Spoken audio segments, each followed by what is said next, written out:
बंदी छोड़ सतगुरु रामपाल जी परमेश्वर जी की जय हो। परमपिता परमात्मा सारी सृष्टि के रचनहार, कुल मालिक, असंख्य ब्रह्मांडों के स्वामी, जगत गुरु, तीनों लोकों में प्रवेश करके सबका भरण पोषण करने वाले राजाधिराज, आत्माधार, नाथों के नाथ, देवों के देव महादेव, सर्वेश्वर महेश्वर, मृत्युंजय, अजरो अमर, आदि अनादि सनातनी प्रभु, जगत पिता जगदीश्वर, श्री श्री 1008 की उपाधि के वास्तविक अधिकारी, अकाल मूरत सौद स्वरूपी राम वासुदेव, सर्वगतम ब्रह्म, परम पूज्य, प्रथम पूज्य, परम संत, परम पुरुष, परम धनी, परम दयालु, सत्य कबीर, हक्का कबीर, अल्लाह कबीर, अल्लाह अकबर, बाखबर, अल्लाह ताला, जगत के तारणहार, जगत के मुक्तिदाता, जगत के जगन्नाथ, हारे के सहारे, हिंदुओं के राम, मुसलमानों के अल्लाह, सिखों के वाहिगुरु, ईसाइयों के मसीह, दया के सागर दयानिधि, करुणा के सागर करुणानिधि, स्वयंभू परिभू, संकट मोचन, कष्ट हरण, मंगल करण, दुख भंजन, अविगत कबीर, निर्विकार निर्विषम परमात्मा,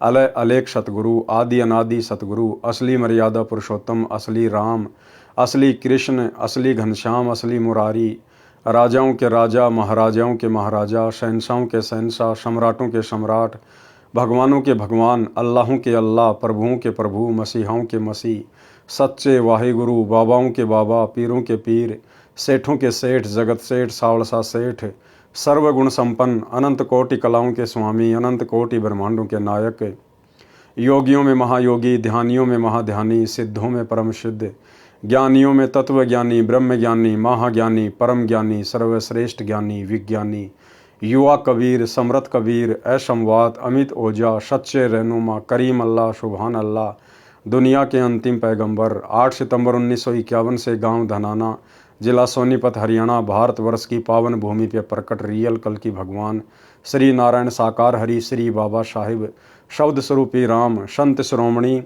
सतगुरु रामपाल जी परमेश्वर जी के चरण कमल में साध संगति से जुड़े हुए देश विदेश से आप और हम सभी सत्सेवक भाई बहनों का अनंत कोटि दंडवत प्रणाम।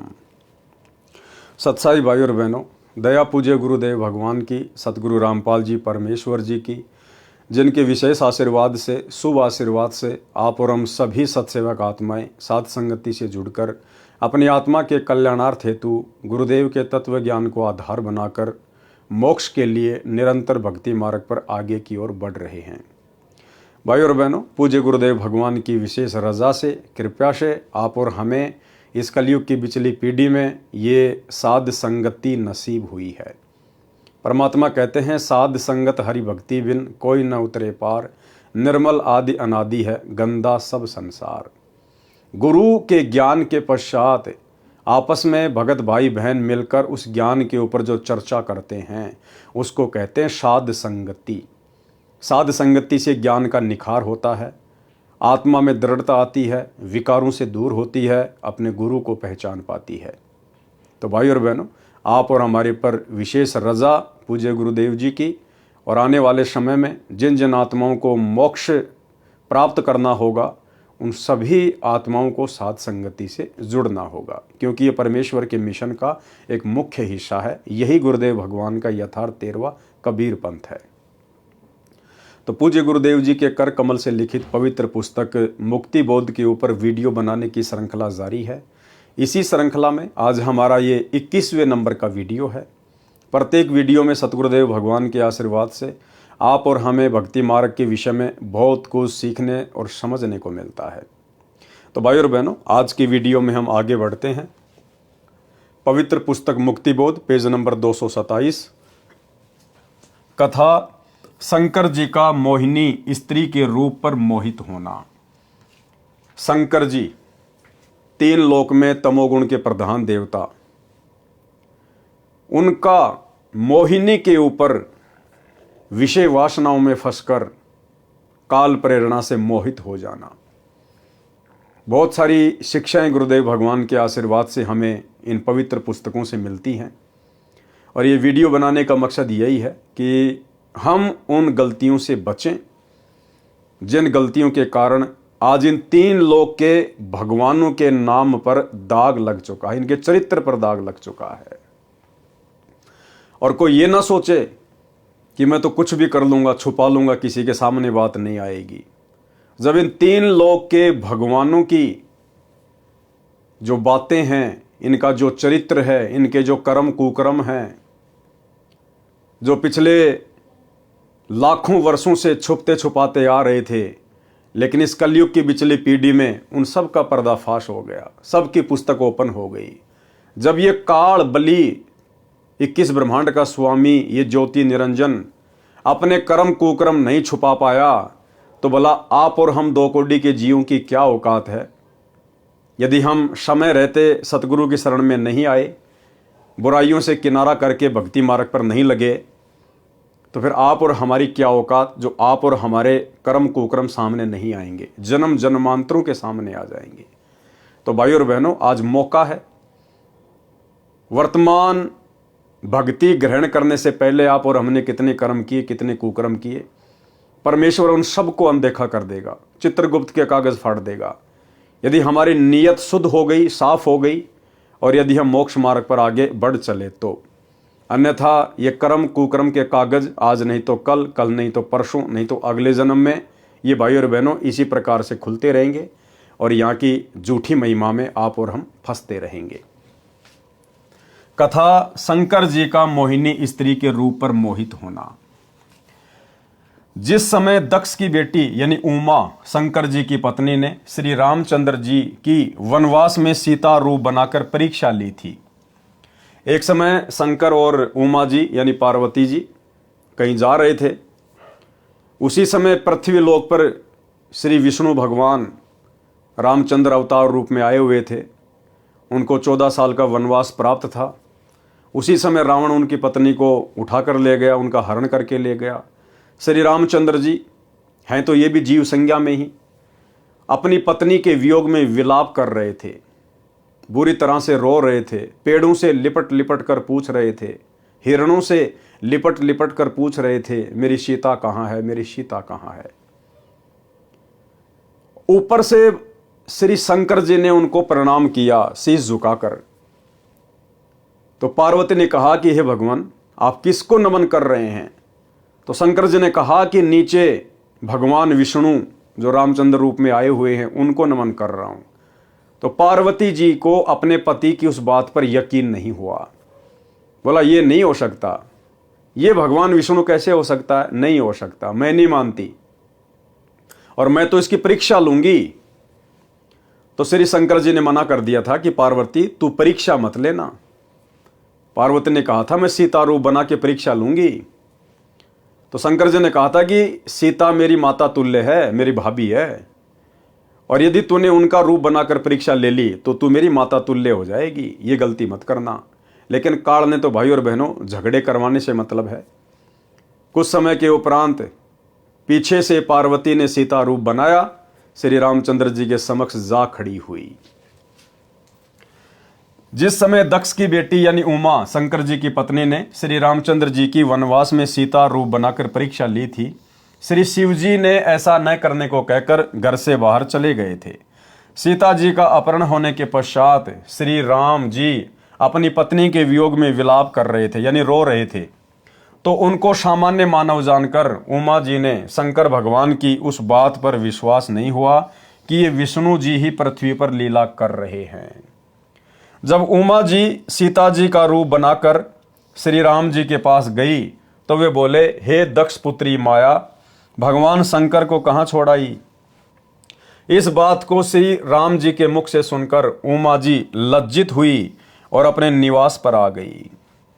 शंकर जी की आत्मा में प्रेरणा हुई कि उमा ने परीक्षा ली है। शंकर जी ने विश्वास के साथ कहा कि परीक्षा ले आई। उमा जी ने कुछ संकोच करके भय के साथ कहा कि परीक्षा नहीं ली अविनाशी।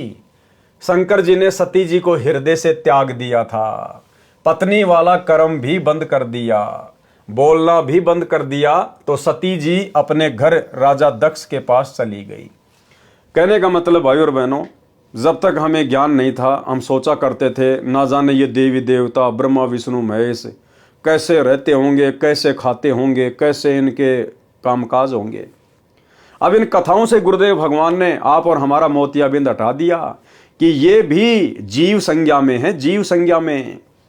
जैसे घर घर में लड़ाई झगड़ा, पति का पत्नी के साथ, सास ससुर के साथ, ऐसा ही वहां पर है। यहां से भी बुरा काम है ऊपर ऊपर के लोकों में। पार्वती जी अपने पति की बात नहीं मानती है। और जब शंकर जी ने पूछा कि ले आई परीक्षा, तो पार्वती जी ने अपने पति से झूठ बोल दिया, जैसे कि यहां की आम सांसारिक औरतें बोल देती हैं।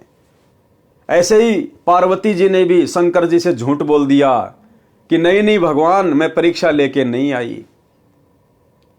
लेकिन शंकर जी को तो पता चल गया काल प्रेरणा से कि ये परीक्षा लेके आई है। उसके बाद शंकर जी अपनी पत्नी से नाराज हो गए, जैसे यहाँ के लोग छोड़ देते हैं, त्याग देते हैं, तलाक दे देते हैं, शारीरिक संबंध बनाना छोड़ देते हैं। ऐसे ही भगवान शंकर ने पार्वती के साथ पति पत्नी मिलन करना छोड़ दिया, उनको हृदय से त्याग दिया कि तू मेरी पत्नी नहीं है, तूने मेरे से झूठ क्यों बोला, मैं तो तेरे को अपने प्राणों से ज्यादा चाहता था, तेरे ऊपर इतना विश्वास करता था, और तूने मुझे ही झूठ बोल दिया। तो शंकर जी ने अपनी पत्नी को दिल से त्याग दिया, जैसे यहाँ के लोग छोटी छोटी बातों को लेकर और तलाक दे देते हैं। शंकर जी ने सती जी को हृदय से त्याग दिया था, पत्नी वाला कर्म भी बंद कर दिया, बोलना भी बंद कर दिया। तो सती जी अपने घर राजा दक्ष के पास चली गई। राजा दक्ष ने उसका आदर नहीं किया। अब पार्वती का पिता राजा दक्ष, वो पहले से ही उससे नाराज था, क्योंकि पार्वती ने अपनी मर्जी से शंकर जी के साथ में लव मैरिज की थी। लव मैरिज जैसे यहाँ की लड़कियां कर लेती हैं माता पिता की रजामंदी के विरुद्ध, ऐसे ही पार्वती जी ने शंकर जी के साथ शादी कर ली थी। इस बात से राजा दक्ष अपनी पुत्री से नाराज चल रहा था। तो सेम टू सेम भाई और बहनों, वही रामायण, वही बातें, घर घर में लड़ाई झगड़ा, मन मुटाव, राग द्वेष ईर्ष्या, यहां से कहीं ज्यादा गंदगी ऊपर के लोकों में है, जिसको हम सुरक कहते हैं। राजा दक्ष ने उसका आदर नहीं किया, क्योंकि उसने शिव जी के साथ विवाह पिता की इच्छा के विरुद्ध किया था। राजा दक्ष ने हवन कर रखा था, हवन कुंड में छलांग लगाकर सती जी ने प्राणांत कर दिया था।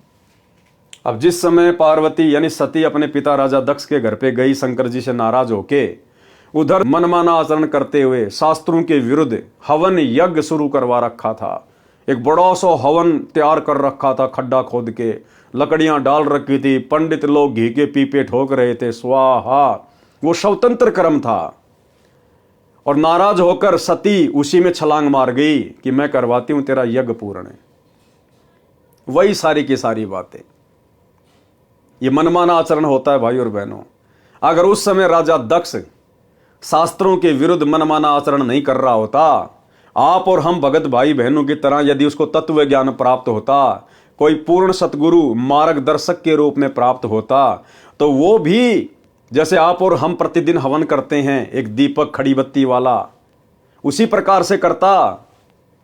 उस हवन कुंड वाले यज्ञ से तो लाखों गुना ज्यादा उत्तम उसको लाभ मिलता, और ना उसकी बेटी सती उसमें छलांग मार के मरती। परंतु स्वतंत्र क्रम इस काल में हमारे पीछे लगा रखे हैं 25%, यानी काल ने हमारे को 25% स्वतंत्र कर्मों की छूट दे रखी है कि तुम अपने कर्म बना भी सकते हो और बिगाड़ भी सकते हो। हवन कुंड में छलांग लगाकर सती जी ने प्राणांत कर लिया, यानी अपने प्राणों का अंत कर लिया। शंकर जी को पता चला तो अपनी ससुराल आए। अब उधर से शंकर जी को पता चला कि मेरी पत्नी ऐसे ऐसे मर गई, तो अपने ससुर से नाराज होकर, क्रोधित होकर उधर से शंकर जी आ गए और आते अपने ससुर का सिर धड़ से अलग कर दिया। अब बताओ, इन बातों को लेकर यहां का पृथ्वी लोक का मनुष्य भी इतनी जल्दी अपना आपा नहीं खोता, इतना गुस्से में नहीं होता जितना कि भगवान शंकर हो गए। तो सोचिए भाई और बहनों, यहां के मनुष्य ठीक या फिर उनका आचरण ठीक। शंकर जी को पता चला तो अपनी ससुराल आए, राजा दक्ष का सिर काटा, फिर उस पर बकरे का सिर लगाया, अपनी पत्नी के कंकाल को उठाकर 10,000 वर्ष तक उमा उमा करते हुए पागलों की तरह फिरते रहे। भाई और बहनों, आम समाज में आप देख लीजिए, हम जिस गांव नगर मोहल्ले में रहते हैं, अगर किसी की पत्नी मर जाती है, निधन हो जाता है, वो व्यक्ति चिल्लाता नहीं है, रोता नहीं है। और यहां भगवान शंकर जिनकी भक्ति करके हम मोह माया से दूर होना चाहते हैं, मोक्ष प्राप्त करना चाहते हैं, ये स्वयं काल प्रेरणा से मोह माया में किस कदर लिपटे हुए हैं। शंकर जी अपनी पत्नी के जले हुए उस कंकाल को, शरीर को सीने से लगाकर 10,000 वर्ष तक पागलों की तरह ना कुछ खाया, ना कुछ पिया, ना नहाने धोने पैरने की सुध, पागलों की तरह विचरण करते हुए हाय सती, जैसे बंदरिया का बच्चा मर जाता है, मरे हुए को अपना समझकर मोह माया में अपने सीने से लगाकर चिपका के रखती है। तो इसी प्रकार भगवान शंकर की हालत थी। अब सोचिए भाई और बहनों, इस काल ने सबसे ज्यादा ये गंदगी मोह माया की इन भगवानों को लगा रखी है या हम जीवों को लगा रखी है। आप और हम जीवों के ऊपर दया हो सकती है क्योंकि हम पृथ्वी पर हैं, मनुष्य रूप में हैं। मोक्ष का ये मुक्ति खेत है। इस 21 ब्रह्मांड में केवल पृथ्वी लोक पर ही मोक्ष संभव है, मनुष्य योनि में। इसलिए परमेश्वर ने आप और हमारे ऊपर रजा की हुई है, दया की हुई है। आप और हम इतना मोह माया में नहीं धसे हुए, नहीं फंसे हुए। आप और हम थोड़ा बहुत बुद्धि विवेक का इस्तेमाल कर लेते हैं, हमें समझाने वाले लाख लोग मिल जाते हैं, लेकिन वहां ऐसा नहीं है। आप और हमसे ज्यादा बुरी हालत मोह माया को लेकर, राग द्वेष ईर्ष्या को लेकर, रजोगुण को लेकर, तमोगुण को लेकर, शतोगुण को लेकर इन भगवानों की है, जिन भगवानों की भक्ति करके हम मोक्ष प्राप्त करना चाहते थे। अपनी पत्नी के कंकाल को उठाकर 10,000 वर्ष तक ऊमा ऊमा करते हुए पागलों की तरह फिरते रहे। एक दिन भगवान विष्णु जी ने सुदर्शन चक्र से उस कंकाल को टुकड़े टुकड़े कर दिया। किसने? भगवान विष्णु ने। रियल भगवान विष्णु, कबीर परमात्मा सतगुरु रामपाल जी ने। उस विष्णु ने नहीं, त्रिलोकीय विष्णु ने नहीं, लक्ष्मी के पति ने नहीं। रियल में विष्णु कौन है? अग्ने तनुर असी, विष्णवे तवा सोमस्य तनुर असी, कबीर अंगारी असी, बम्भारी असी, सवर ज्योति रित धामा असी। जो तीनों लोकों में प्रवेश करके सबका पालन पोषण करता है, वो है असली विष्णु। तो सतगुरु रामपाल जी परमेश्वर जी ने, इस कबीर परमात्मा ने विष्णु का रूप धारण करके और उस कंकाल के टुकड़े टुकड़े किए। 52 टुकड़े हो गए जो कहीं कहीं पर गिरे। कितने टुकड़े हुए? 52।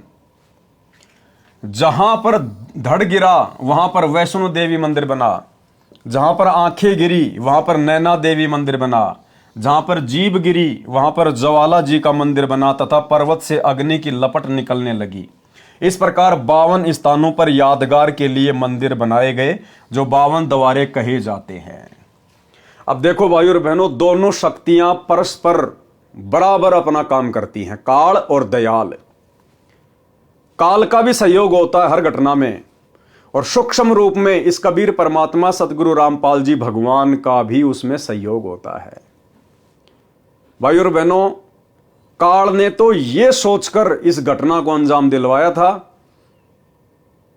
कि मैं अपने पुत्र विष्णु में प्रेरणा करके और उस सती के कंकाल के टुकड़े करवा के 52 जगह पे अलग अलग फिकवा दूंगा और अलग अलग वहां पे द्वारे बनवा दूंगा, पूजा स्थल बनवा दूंगा, यादगारें बनवा दूंगा, और मैं इन दुनिया वालों को इस पाखंड पूजा में उलझा दूंगा। कोई वैष्णो देवी जाएगा, कोई नैना देवी जाएगा, कोई कहीं जाएगा, और ये दुनिया इस पाखंड पूजा में इस कदर उलझी रहेगी कि जब वो पूर्ण परमात्मा आएगा इस पृथ्वी पर कलयुग की पिछली पीढ़ी में, तो कोई भी उसकी बात को ना माने और ये दुनिया इन पाखंडों वाली जगहों पर धक्के खाते रहे। तो काल ने तो आप और हम जीव आत्माओं को भक्ति से भटकाने के लिए, शास्त्र विरुद्ध साधना में लगाकर हमारे कर्म फुड़वाने के लिए इस प्रकार की ये लीला की। लेकिन ये मालिक दयालु है, विष्णु का रूप बना के ये आ गए और इन्होंने कर दिए टुकड़े। अब इनकी क्या लीला थी उसके पीछे? इनकी लीला ये थी कि जब तक वो कलयुग की बिचली पीढ़ी वाला समय नहीं आता है, तब तक इन आत्माओं को किसी भी तरह से भक्ति से जोड़ के रखना है, क्योंकि वो समय नहीं था, सतयुग त्रेता द्वापर, वो मोक्ष प्राप्ति का समय नहीं था। तो परमात्मा ने आप और हम आत्माओं को किसी भी तरह से धार्मिकता से जोड़ के रखना था। तो इसमें परमात्मा की भी रजामंदी थी कि इन यादगारों पर ये आते रहेंगे, जाते रहेंगे, कोई साधु संत इनको मिलेगा, यानी परमात्मा खुद ही साधु संत रूप में वहां आएंगे, आत्माओं को मिलेंगे, ज्ञान समझाएंगे, अपनी शरण में लेते रहेंगे, बैटरी चार्ज करते रहेंगे, मनुष्य जन्म देते रहेंगे। इसलिए तो परमेश्वर अपनी वाणी में कहते हैं कि मेले खेले जाइए, और मेले बड़ा मिलाप है। भाई पत्थर पानी पूजते कोई साधु संत मिल जाते, कि जब तक आपको पूर्ण सतगुरु की प्राप्ति नहीं होती है, जब तक आपको पूर्ण परमात्मा नहीं मिलता है गुरु रूप में, तब तक आप इन तीर्थ स्थानों पर जाते रहिए, मेले वगैरह में जाते रहिए, जहां पर भी धार्मिक आयोजन होते हैं। ना जाने कोई साधु संत आपको मिल जाए, कोई भगत भाई आपको पुस्तक बांटता हुआ मिल जाए, कोई आपको पैम्पलेट बांटता हुआ मिल जाए, और ये ज्ञान आपके कानों में पड़ जाए। तो भाइयों और बहनों, इस प्रकार से इन दोनों शक्तियों का खेल जब से 21 ब्रह्मांड की रचना हुई है, तब से इसी प्रकार चल रहा है। काल हमें उलझाता है और सतगुरु हमें उसी की चाल से अपना दाव खेलकर सुलझाता है। इस प्रकार 52 स्थानों पर यादगार के लिए मंदिर बनाए गए, जो 52 द्वारे कहे जाते हैं। तब शंकर जी सचेत हुए तथा अपनी दुर्गति का कारण कामदेव यानी सेक्स को माना। फिर शंकर भगवान को चेतना आई कि 10,000 साल तक मेरी ऐसी पागलों जैसी हालत क्यों हुई? इस काम वासना के कारण। अगर मैं तपस्या करके, साधना करके कामदेव के ऊपर विजय प्राप्त कर लूं, तो ना रहेगा बांस, ना बजेगी बांसुरी, मैं परेशान नहीं रहूंगा। फिर कामदेव वश हो जाए तो न स्त्री की आवश्यकता हो और न ऐसी परेशानी हो। यह विचार करके हजारों वर्ष सेक्स का दमन करने के मकसद से तप किया। भैया ये तप से तो और ज्यादा भड़कती है, तड़प से तो ये काम वासना और ज्यादा भड़कती है। एक दिन कामदेव उनके निकट आया और शंकर जी की दृष्टि से भस्म हो गया। अब ये काल का भयंकर जाल, काल ने कामदेव का रूप बनाया, शंकर जी के सामने प्रकट हुआ, शंकर जी के द्वारा आंखें खोलते ही वो भस्म हो गया। शंकर जी को अभिमान हो गया, घमंड हो गया कि मैंने कामदेव को भस्म कर दिया, मैंने विषय वासनाओं पर विजय प्राप्त कर ली। शंकर जी को अपनी सफलता पर असीम प्रसन्नता हुई। जो भी देव उनके पास आता था तो उससे कहते थे कि मैंने कामदेव को भस्म कर दिया, यानी काम विषय पर विजय प्राप्त कर ली है, मैं कभी किसी सुंदरी से प्रभावित नहीं हो सकता। अन्य जो विवाह किए हुए हैं वे ऊपर से सुखी नजर आते हैं, अंदर से महादुखी रहते हैं। उनको सदा अपनी पत्नी की रखवाली, समय पर घर पर न आने से डांटे खाना आदि आदि परेशानियां सदा बनी रहती है। मैंने ये दुख निकट से देखा है। अब न रहेगा बांस, न बजेगी बांसुरी। क्या कह रहे हैं भगवान शंकर, जिनको हम भगवान मानते हैं, परमात्मा मानते हैं? क्या कह रहे हैं कि मेरे साथ ये घटनाएं घट चुकी है। जब मैं घर पर समय पर नहीं जाता था, लेट सेट हो जाता था, तो पार्वती मुझे डांट मारा करती थी, मुझे डांटा करती थी। कहां था, क्यों नहीं आया 2 दिन, इतना लेट क्यों हो गया, क्या मजाक बना रखा है। जैसे हम यहां पर लड़ाई झगड़े कर लेते हैं आपस में पति पत्नी। देखो खुद कह रहे हैं, क्या कहा, अंदर से मां दुखी रहते हैं, उनको सदा अपनी पत्नी की रखवाली करनी पड़ती है, और समय पर घर पर न आने से डांटे खाना आदि आदि परेशानियां सदा बनी रहती है। और क्या कह रहे भगवान शंकर, मैंने ये दुख निकट से देखा है, यानी मैंने भोगा है ये सब कुछ, मैंने डांटे खाई है। अब न रहेगा बांस, न बजेगी बांसुरी। तो भाई और बहनों, शिक्षा हमने भी लेनी है, और शिक्षा ये है कि भगवान शंकर ने तप किया, बहुत अच्छी बात है, लेकिन अभिमान नहीं होना चाहिए। लेकिन शास्त्र विरुद्ध साधना करने वाले तपस्वी को, साधक को अभिमान हुए बिना रहता नहीं, क्योंकि उसको तत्व ज्ञान प्राप्त नहीं होता है, उसको भक्ति की ज्ञान की जड़ का पता नहीं होता है, और वो अहंकार में फूल जाता है। तो वैसे तो आप और हम सभी सत्सेवक भाई बहनों के साथ ऐसा नहीं होगा, क्योंकि गुरुदेव भगवान ने हमें तत्व ज्ञान दिया है, हमें आदि और अंत की जानकारी दे दी है। फिर भी जानकारी होना बहुत जरूरी है, क्योंकि वर्तमान में परमेश्वर ने साथ संगति से जोड़कर ये विशेष रजा, विशेष मेहर, विषय वासनाओं से दूर करने की आप और हम चंद आत्माओं के ऊपर बख्शी है। हम सत्सेवक भाई बहनों के संबंध आपस में जो पहले पति पत्नी के थे, अब भाई बहन में तब्दील होते जा रहे, ज्ञान आधार से, एक दूसरे की रजामंदी से। तो हमारे मन में किसी भी प्रकार का अहंकार ना आ जाए। अगर अंश मात्र भी अहंकार आ गया मन में भी कि मैंने विषय वासनाओं पर विजय प्राप्त कर ली, मन में बहुत ज्यादा प्रसन्नता हो रही है। हाँ, इस बात को लेकर तो प्रसन्नता हो सकती है कि भगवान आपने दया बख्शी, गुरुदेव, हे मालिक मेरा पीछा छुड़वा दिया परमात्मा। पहले मैं बहुत दुखी रहता था मालिक, गंदगी अंदर भरी रहती थी, भक्ति सही से नहीं हो पा रही थी, मेरे भाव नहीं बन पा रहे थे परमात्मा। और जब से आपने दया बख्शी है पूज्य गुरुदेव, हे मालिक मुझे असीम प्रसन्नता है मालिक, मेरी बहुत अच्छी भक्ति चल रही है आपके आशीर्वाद से। यानी बीच में हमने परमात्मा को ही रखना है, क्योंकि गुरुदेव भगवान के आशीर्वाद बिना, इस सत भक्ति बिना, इस पूर्ण परमात्मा सतगुरु रामपाल जी भगवान के आशीर्वाद बिना, इनकी दया दृष्टि कृपा दृष्टि बिना, भाई और बहनों, इस विषय वासना के ऊपर कोई कंट्रोल कर लेगा, इस 21 ब्रह्मांड में कोई सोच भी नहीं सकता। शंकर जी का उदाहरण आप लोगों के सामने है, तो फिर आप और हम हैं क्या शंकर जी के सामने? जब उनको काल ने ठग लिया और आज हमें परमात्मा सहज में सफलता दिला रहे हैं, तो ये सफलता आप और हमारी किसी उपलब्धि का नतीजा नहीं है ना, गुरुदेव भगवान का आशीर्वाद है। परमात्मा ने रजा बख्शी है, परमात्मा ने कंट्रोल किया है।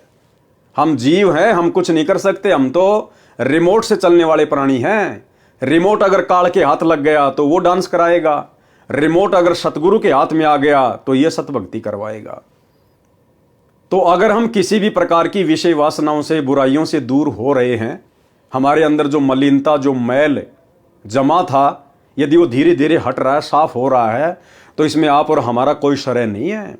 सौपन में भी मत सोच लेना कभी कि मैं तो सुबह 4 बजे उठ के भक्ति करता हूँ, मंत्र करता हूँ, आरती करता हूँ, मैं तो हर प्रकार से मर्यादा में हूँ, इसलिए मैं कंट्रोल कर पा रहा हूँ। नहीं भैया, आप चाहे लाख माला करते हो रोजाना, आप चाहे रात को 12 बजे अपना नित्य नियम पूरा कर लेते हो, उसके बावजूद भी आपकी अपनी कोई उपलब्धि नहीं है, आपका कोई श्रेय नहीं है।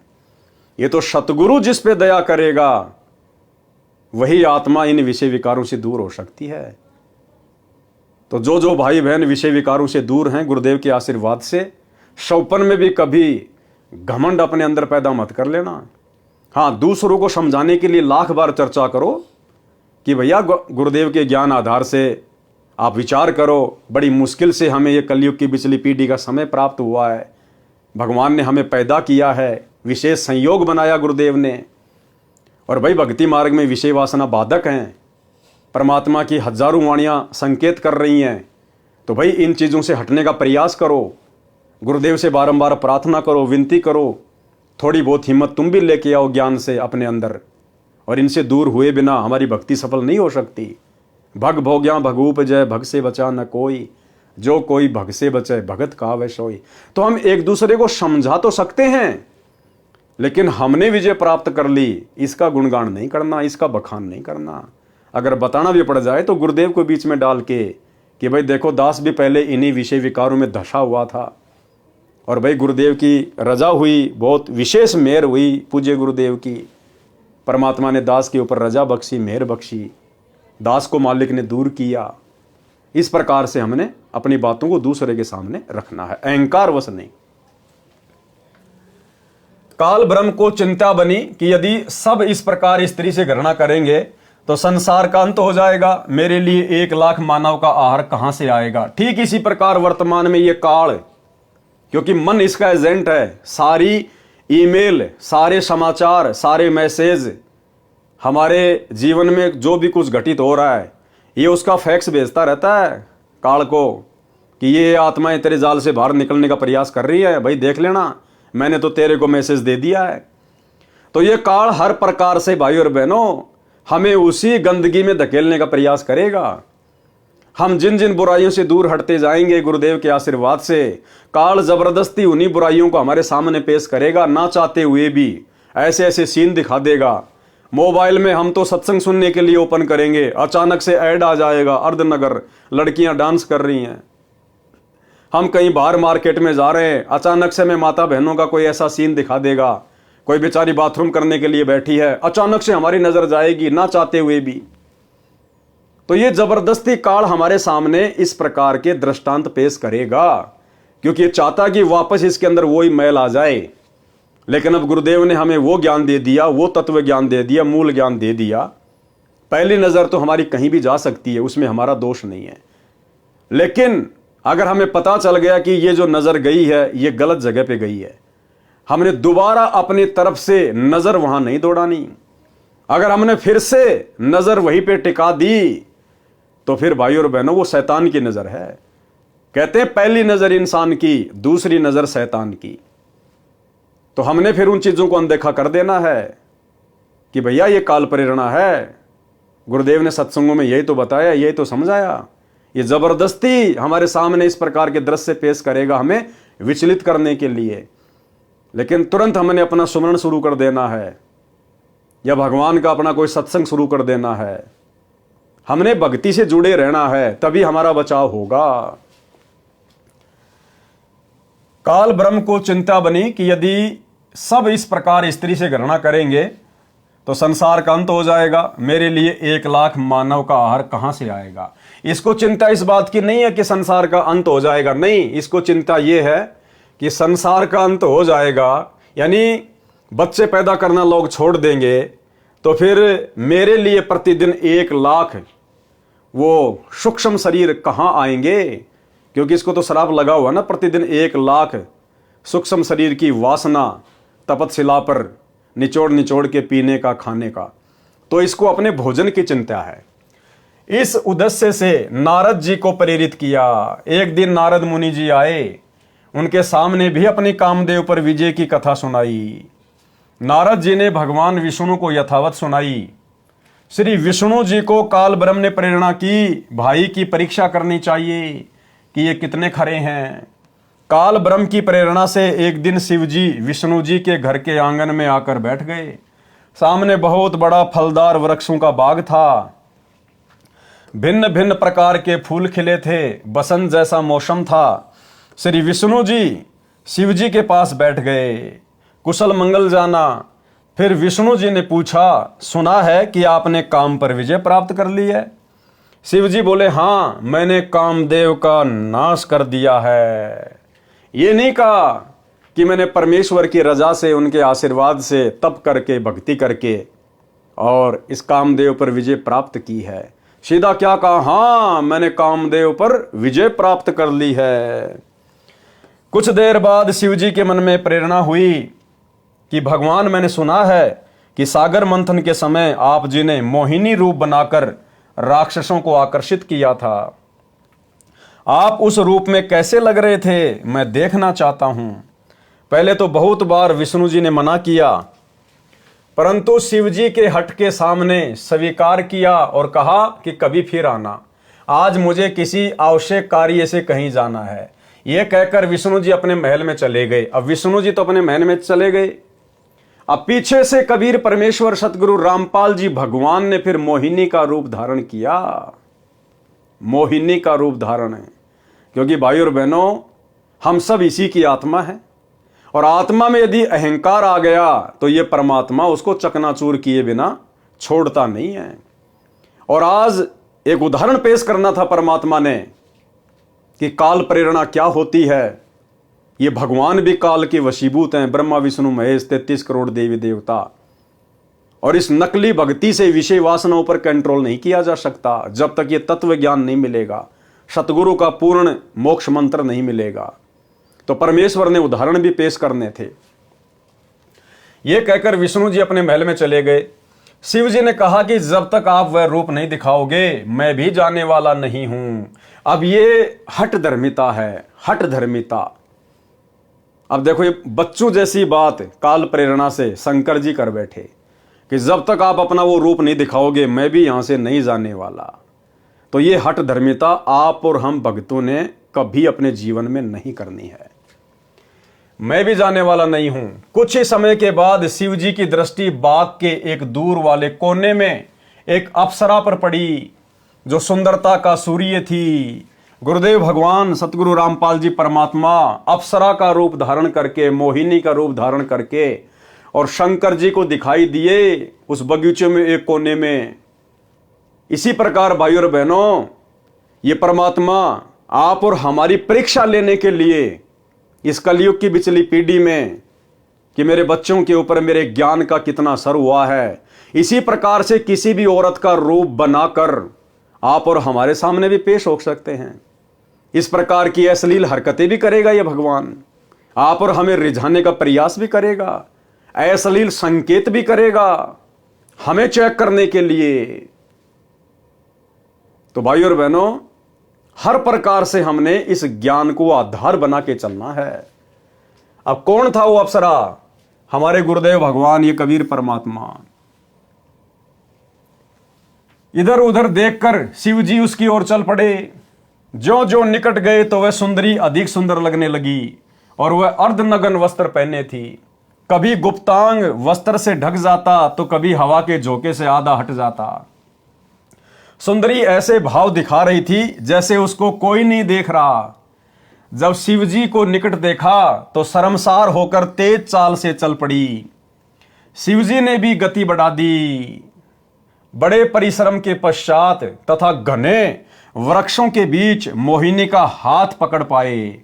अब भगवान शंकर ने मोहिनी का हाथ पकड़ लिया बद नीयत से, शारीरिक मिलन करने की नीयत से। बिल्कुल पागल हो गया विषय वासना में देखते ही। जब तक शिवजी का शुक्रपात हो चुका था, तब तक शिवजी का शुक्रपात हो चुका था, वीर्यपात हो चुका था। उसी समय सुंदरी वाला स्वरूप श्री विष्णु रूप था और उसी समय गुरुदेव भगवान ने फिर वापस विष्णु का रूप बना लिया। अब शंकर जी तो एकदम से सफेद हो गए अपने भाई को देखकर। परमात्मा ने अप्सरा वाले रूप से विष्णु जी का रूप धारण कर लिया। भगवान विष्णु जी शिव जी की दशा देखकर मुस्कुराए तथा कहा कि ऐसे उन राक्षसों से अमृत छीन कर लाया था। वे राक्षस ऐसे मोहित हुए थे जैसे मेरा छोटा भाई कामजीत, यानी जिसने काम पर विजय प्राप्त कर ली थी, अब काम पराजित हो गया है। तो सोचो भाई और बहनों, हमारे सामने भी परमात्मा परीक्षा के लिए इस प्रकार के दृश्य बना के उपस्थित हो सकता है। और यदि हम भगत भाई बहनों ने यदि नादानी दिखा दी, ज्ञान को आधार नहीं बनाया, भले ही हमने हाथ नहीं पकड़ा, यदि हमारे अंदर भी आ गया कि ये लड़की देखो कितनी सुंदर है और ये इशारे कर रही है, और यदि हम उसकी उन सभी अदाओं को देखकर अंदर से पिघल गए, विषय वासनाओं के लिए तैयार हो गए, भले हमने कुछ किया नहीं, लेकिन अगर मन ही मन में अगर इस प्रकार के भाव हमने पैदा कर लिए कि बड़ी सुंदर लड़की है, आज तो दाव लग गया भाई, उसी समय हम भक्ति मार्ग से आउट। क्योंकि ये भक्ति मन कर्म वचन की है, मन कर्म वचन, उसी समय हम फैल। और सोचो यदि मेरे जैसे किसी नालायक ने अगर किसी बहन बेटी का इस प्रकार से उसकी अश्लील अदाओं पर मोहित होकर अगर हाथ पकड़ लिया, हाथ तो पकड़ लिया, और उसी समय यदि गुरुदेव प्रकट हो गए अपने वास्तविक रूप में, फिर आत्महत्या के अलावा दूसरा कोई फिर हमारे पास में जरिया नहीं होगा, आत्महत्या के अलावा। क्योंकि फिर जी नहीं पाएंगे, इस शरीर से मोक्ष नहीं हो पाएगा। फिर अर्जुन सर्जुन के चराएं, चाहे कितना रोलें, कितना धोलें, कितने आंसू बहा लें, कितनी मिन्नत कर लें, फिर हमारा इस जन्म में मोक्ष नहीं है। सोचिए फिर हमारी हालत क्या होगी।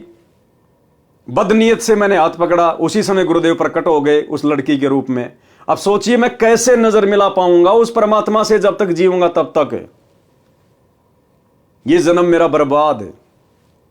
तो भाई और बहनों, कुछ भी हो, कैसी भी परिस्थिति हो, ये संदेशा हम सब के लिए है। दास कोई आदेश नहीं दे रहा, दास तो आपको दिखा रहा है। परमात्मा यही तो चाहते हैं कि मेरे बच्चे इन पुस्तकों से निष्कर्ष निकालें, और अगर इस प्रकार की नौबत यदि काल पैदा कर दे या सतगुरु भगत की परीक्षा के लिए पैदा कर दे, तो भगत ने नीची गर्दन कर लेनी है, अपना सुमरण शुरू कर देना है। उसके तुरंत बाद फिर परमात्मा प्रेरणा कर देगा, तत्व ज्ञान दीवार की तरह खड़ा हो जाएगा कि तू क्या देख रहा मेरे भाई इसको। परमात्मा कहते हैं इंद्र दा राज कागदा भिष्टा ना भोगा इंद्राणी नु, सतलोक जाने की हम बातें कर रहे हैं और कह रहे हैं कि इंद्र की इंद्राणी जो सबसे सुंदर है, हम तो उसको भी ठोकर मारते हैं। और यहां इस हाड़ मास के पुतले के ऊपर, टट्टी पेशाब के कोथड़े के ऊपर तू मोहित हो रहा है। अरे याद कर अपने भगत भाई बहनों को, अब्राहिम सुल्तान को 16,000 औरतें थी, एक से एक नवेली, उनको त्याग दिया, ठोकर मार दी, वैराग्य हो गया। उसका उदाहरण देते हैं गुरुदेव। और उसके वैराग्य को देखकर देवताओं में भी ऊपर हल्ला बोल मच गया। गुरुदेव भगवान कहते हैं भया शपथ पूरी पसाका सुल्तानी मार्ग बाका। ऊपर शाका मच गया देवताओं में कि भैया अब्राहिम सुल्तान का मार्ग टेढ़ा है, इतना वैराग्य, इतना त्याग भाई नहीं कर सकते। तो भाई और बहनों, हमें तो परमात्मा ने विश्वास करके और कलयुग की बिचली पीढ़ी में पैदा किया है, जिस समय काल का सबसे ज्यादा दबाव होता है। तो सोचिए, हमने तो अब्राहिम सुल्तान जो पूर्व में हमारे गुरु भाई रह चुके हैं, हमने तो उन आत्माओं से भी अधिक दृढ़ता दिखानी पड़ेगी इस मार्ग पर, दृढ़ता।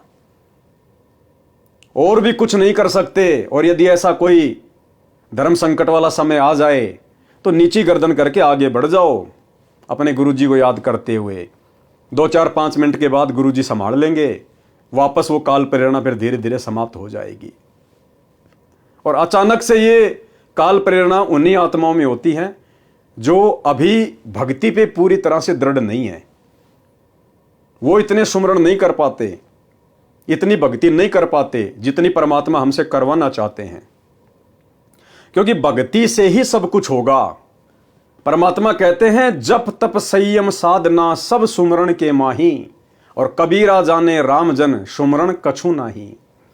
तो भक्ति से ही धीरे धीरे हर प्रकार की बुराइयों के ऊपर परमात्मा विजय प्राप्त करवाएगा। तो कहने का मतलब है हमने अलर्ट रहना है, अलर्ट।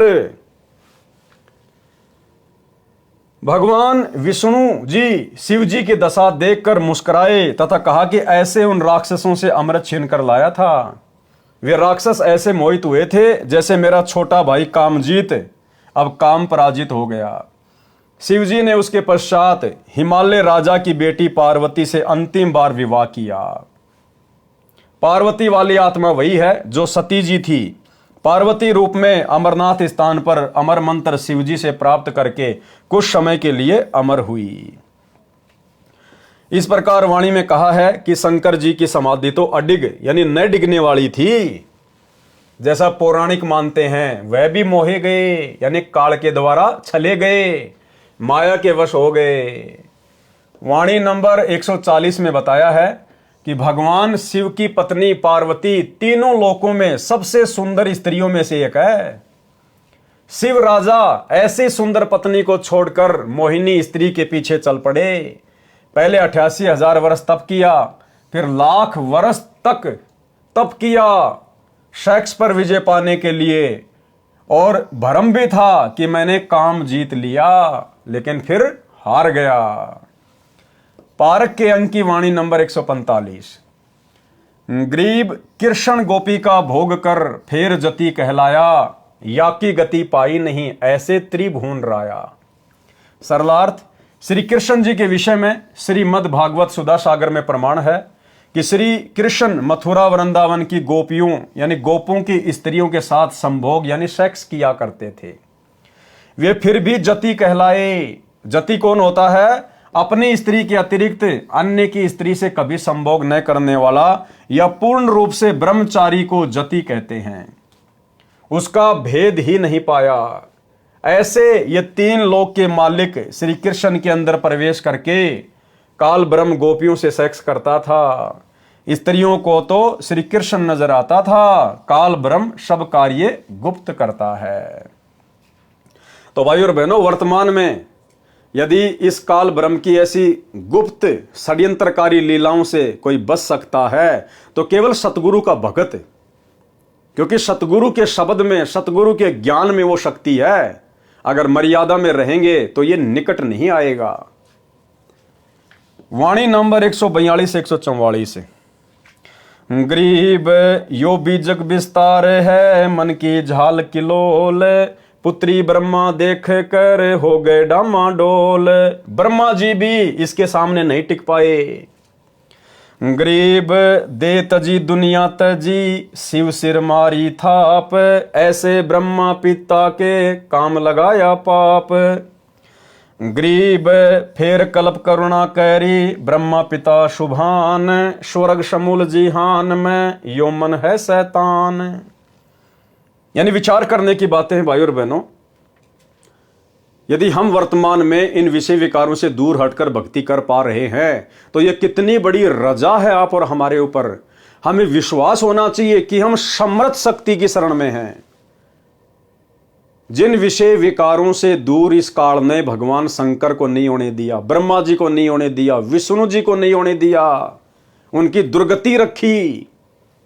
आज उनके चरित्र पर दाग लगा हुआ है, पुराण भरे पड़े हैं उनकी जीवन लीला से। और आप और हम इस कलयुग की बिचली पीढ़ी में जिस समय विषय विकारों की वैसे यहां पर आग लगी हुई है, और उस आग में यदि हमें बर्फ जैसी शीतलता प्राप्त हो रही है तो हम भगतों की औकात नहीं, हम जीवों की औकात नहीं है। परमात्मा कहते सिर पर साईं सत्य है, फिर तोकू क्या भय रे। ये समर्थ साई सतगुरु रामपाल जी भगवान, अगर इनका साथ आप और हमारे साथ ना हो, चाहे आप संकल्प दीक्षा में हो, चाहे आपने मंत्र दीक्षा ले रखी है, और यदि आप विषय वासनाओं से दूर होकर भाई बहन के रिश्ते कायम करके यदि आप भक्ति कर पा रहे हैं, तो भाई और बहनों ये भूल मत कर देना कि मैंने ज्ञान को समझकर या मेरे कोई पिछले संस्कार मजबूत हैं जिस कारण से मैं विषय विकारों से दूर होकर भक्ति कर रहा हूं। देखो, आप चाहे संकल्प में है चाहे नाम दीक्षा में है, परमात्मा कहते हैं जिस दिन ये आत्मा इस ज्ञान को समझकर और सतगुरु को अपना बाप मान लेती है, अपना पिता मान लेती है, अन्य आन उपासना छोड़ देती है, उसी समय ये परमात्मा उस आत्मा को काल के जाल से बाहर निकालकर अपने पाड़े में खड़ा कर लेता है, भले किसी कारण से उसको नाम दीक्षा भी प्राप्त नहीं है। तो ये नहीं सोचना चाहिए कि मैंने तो संकल्प कर रखा है, मेरे ऊपर तो गुरु जी की दया नहीं होगी। अगर गुरु जी की दया नहीं हो तो आप संकल्प ले ही नहीं सकते, और ले लिया तो आप 1 महीने से ज्यादा उसको निभा नहीं सकते। और उसके बावजूद भी यदि परमेश्वर ने हमारे ऊपर इतनी बड़ी दया कर रखी विषय वासनाओं को लेकर, अन्य नियम मर्यादाओं को लेकर, तो सतगुरु जी ने हमें अपने हाथों पे उठा रखा, हाथों पे। हाँ, अपने गलती से नीचे गिरेंगे तो भाई फिर तो देखो काल तैयार बैठा कुत्ते की तरह पिंडी पाड़ने के लिए। सरलार्थ, एक समय ब्रह्मा जी देवताओं तथा ऋषियों को वेद ज्ञान समझा रहे थे, मन तथा इंद्रियों पर संयम रखने पर जोर दे रहे थे। ब्रह्मा जी की बेटी सरस्वती पति चुनने के लिए अपने पिता की सभा में गई, जिसमें युवा देवता तथा ऋषि विराजमान थे। उनको आकर्षित करने के लिए सब श्रृंगार करके सज धज कर गई थी। अब देखो, ब्रह्मा जी की पुत्री का भी मनमाना आचरण, स्वतंत्र कर्म। और भाई और बहनों, कोई भी आत्मा 21 ब्रह्मांड में यदि स्वतंत्र कर्मों का नाजायज दुरुपयोग करेगी तो उसको सजा भोगनी पड़ेगी। खुद के कर्म फूटेंगे, साथ में दूसरे की फुड़वाएगी। अब यदि ब्रह्मा जी की पुत्री सरस्वती यह शास्त्र विरुद्ध मनमाना आचरण, सजना धजना, 16 प्रकार के श्रृंगार करना, पर पुरुषों को आकर्षित करने के लिए, रिझाने के लिए, अगर वो इस प्रकार से ये ढोंग पाखंड करके सभा में ना जाती तो बेचारे ब्रह्मा जी भी अपने कर्म फुड़वाने से, अपने चरित्र पर दाग लगवाने से बच जाते। लेकिन सरस्वती का मनमाना आचरण, स्वतंत्र कर्मों का नाजायज दुरुपयोग, साथ में अपने पिता की भी जग में बदनामी करवा दी। अपनी पुत्री की सुंदरता देखकर काम यानी सेक्स के वश होकर, संयम खोकर, विवेक का नाश करके अपनी बेटी से संभोग यानी सेक्स करने को उतारू हो गया था। अब बताओ, इस काल ने ब्रह्मा जी को नहीं छोड़ा, यानी इस पृथ्वी लोक की, स्वर्ग लोक की और ये पाताल लोक की सृष्टि ब्रह्मा जी से शुरू करवाई है काल ने। यानी ब्रह्मा जी को तीनों लोकों का प्रजापति कहा जाता है। अब जब यहां के प्रजापति की, ब्रह्मा जी की ये हालत है, दूसरों को उपदेश दे रहा है, वेद पढ़ा रहा है, और भरी सभा में काल प्रेरित हो गया, काम प्रेरित हो गया, और सभी देवताओं के सामने अपनी ही बेटी की पीछे से बांध भर ली सेक्स करने के लिए। तो भाई और बहनों, आप और हम दो कोटि के जीवों को भला ये कैसे छोड़ सकता है काल। लेकिन यदि वर्तमान में हम इसकी पहुंच से दूर हैं तो इसमें हमारा कोई श्रेय नहीं है। पूज्य गुरुदेव भगवान की रजा, इनकी दया, इनकी मेहर है। ब्रह्मा पाप के भागी बने, मन तो कबीर परमात्मा की भक्ति तथा तत्व ज्ञान से काबू में आता है। मन यानी काल कैसे आता है काबू में? मन तो कबीर परमात्मा की भक्ति। तो आज हम भक्ति किसकी कर रहे हैं? अपने गुरुजी की। तो गुरुजी कौन हुए? कबीर परमात्मा। मन तो कबीर परमात्मा की भक्ति तथा तत्व ज्ञान से काबू में आता है। आज तत्व ज्ञान कौन दे रहा है? गुरुदेव भगवान। तो कौन हुए हमारे गुरुदेव? स्वयं कबीर परमात्मा। वाणी नंबर 146। गरीब बाण लगाया बालिया, प्रभास क्षेत्र के माही, सूक्ष्म देही सुरग गए, यहां कुछ बिछरिया नाही। सरलार्थ, श्री कृष्ण जी के पैर में बालिया नामक शिकारी ने तीर मारा। श्री कृष्ण जी की मृत्यु हो गई, परंतु सूक्ष्म शरीर सहित स्वर्ग चला गया। वाणी नंबर 147 से 149। गरीब दुर्वासा कोपे तहां, समझ न आई नीच, 56 कोटि यादव कटे, मची रुधिर की कीच। गरीब गुद्दड़ गर्भ बनाए कर, कीनी बहुत मजाक, डरिए साईं संत से, सुखदेव बोले शाख। गरीब 10,000 पुत्र कटे, गोपी काव्यो लूटी, गणिका चढ़ी विमान में, भाव भक्ति से छूटी। अब देखो यहां परमात्मा ने हमें 2 शिक्षा दी हैं। सबसे पहली शिक्षा, हम संत बन गए, भगत बन गए। तो आप और हमने अब गुरुदेव के आशीर्वाद से अपने गुस्से पर, अपने क्रोध पर कंट्रोल करके, अगम निगम की सोच के हमने एक एक शब्द अपनी जुबान से निकालना है।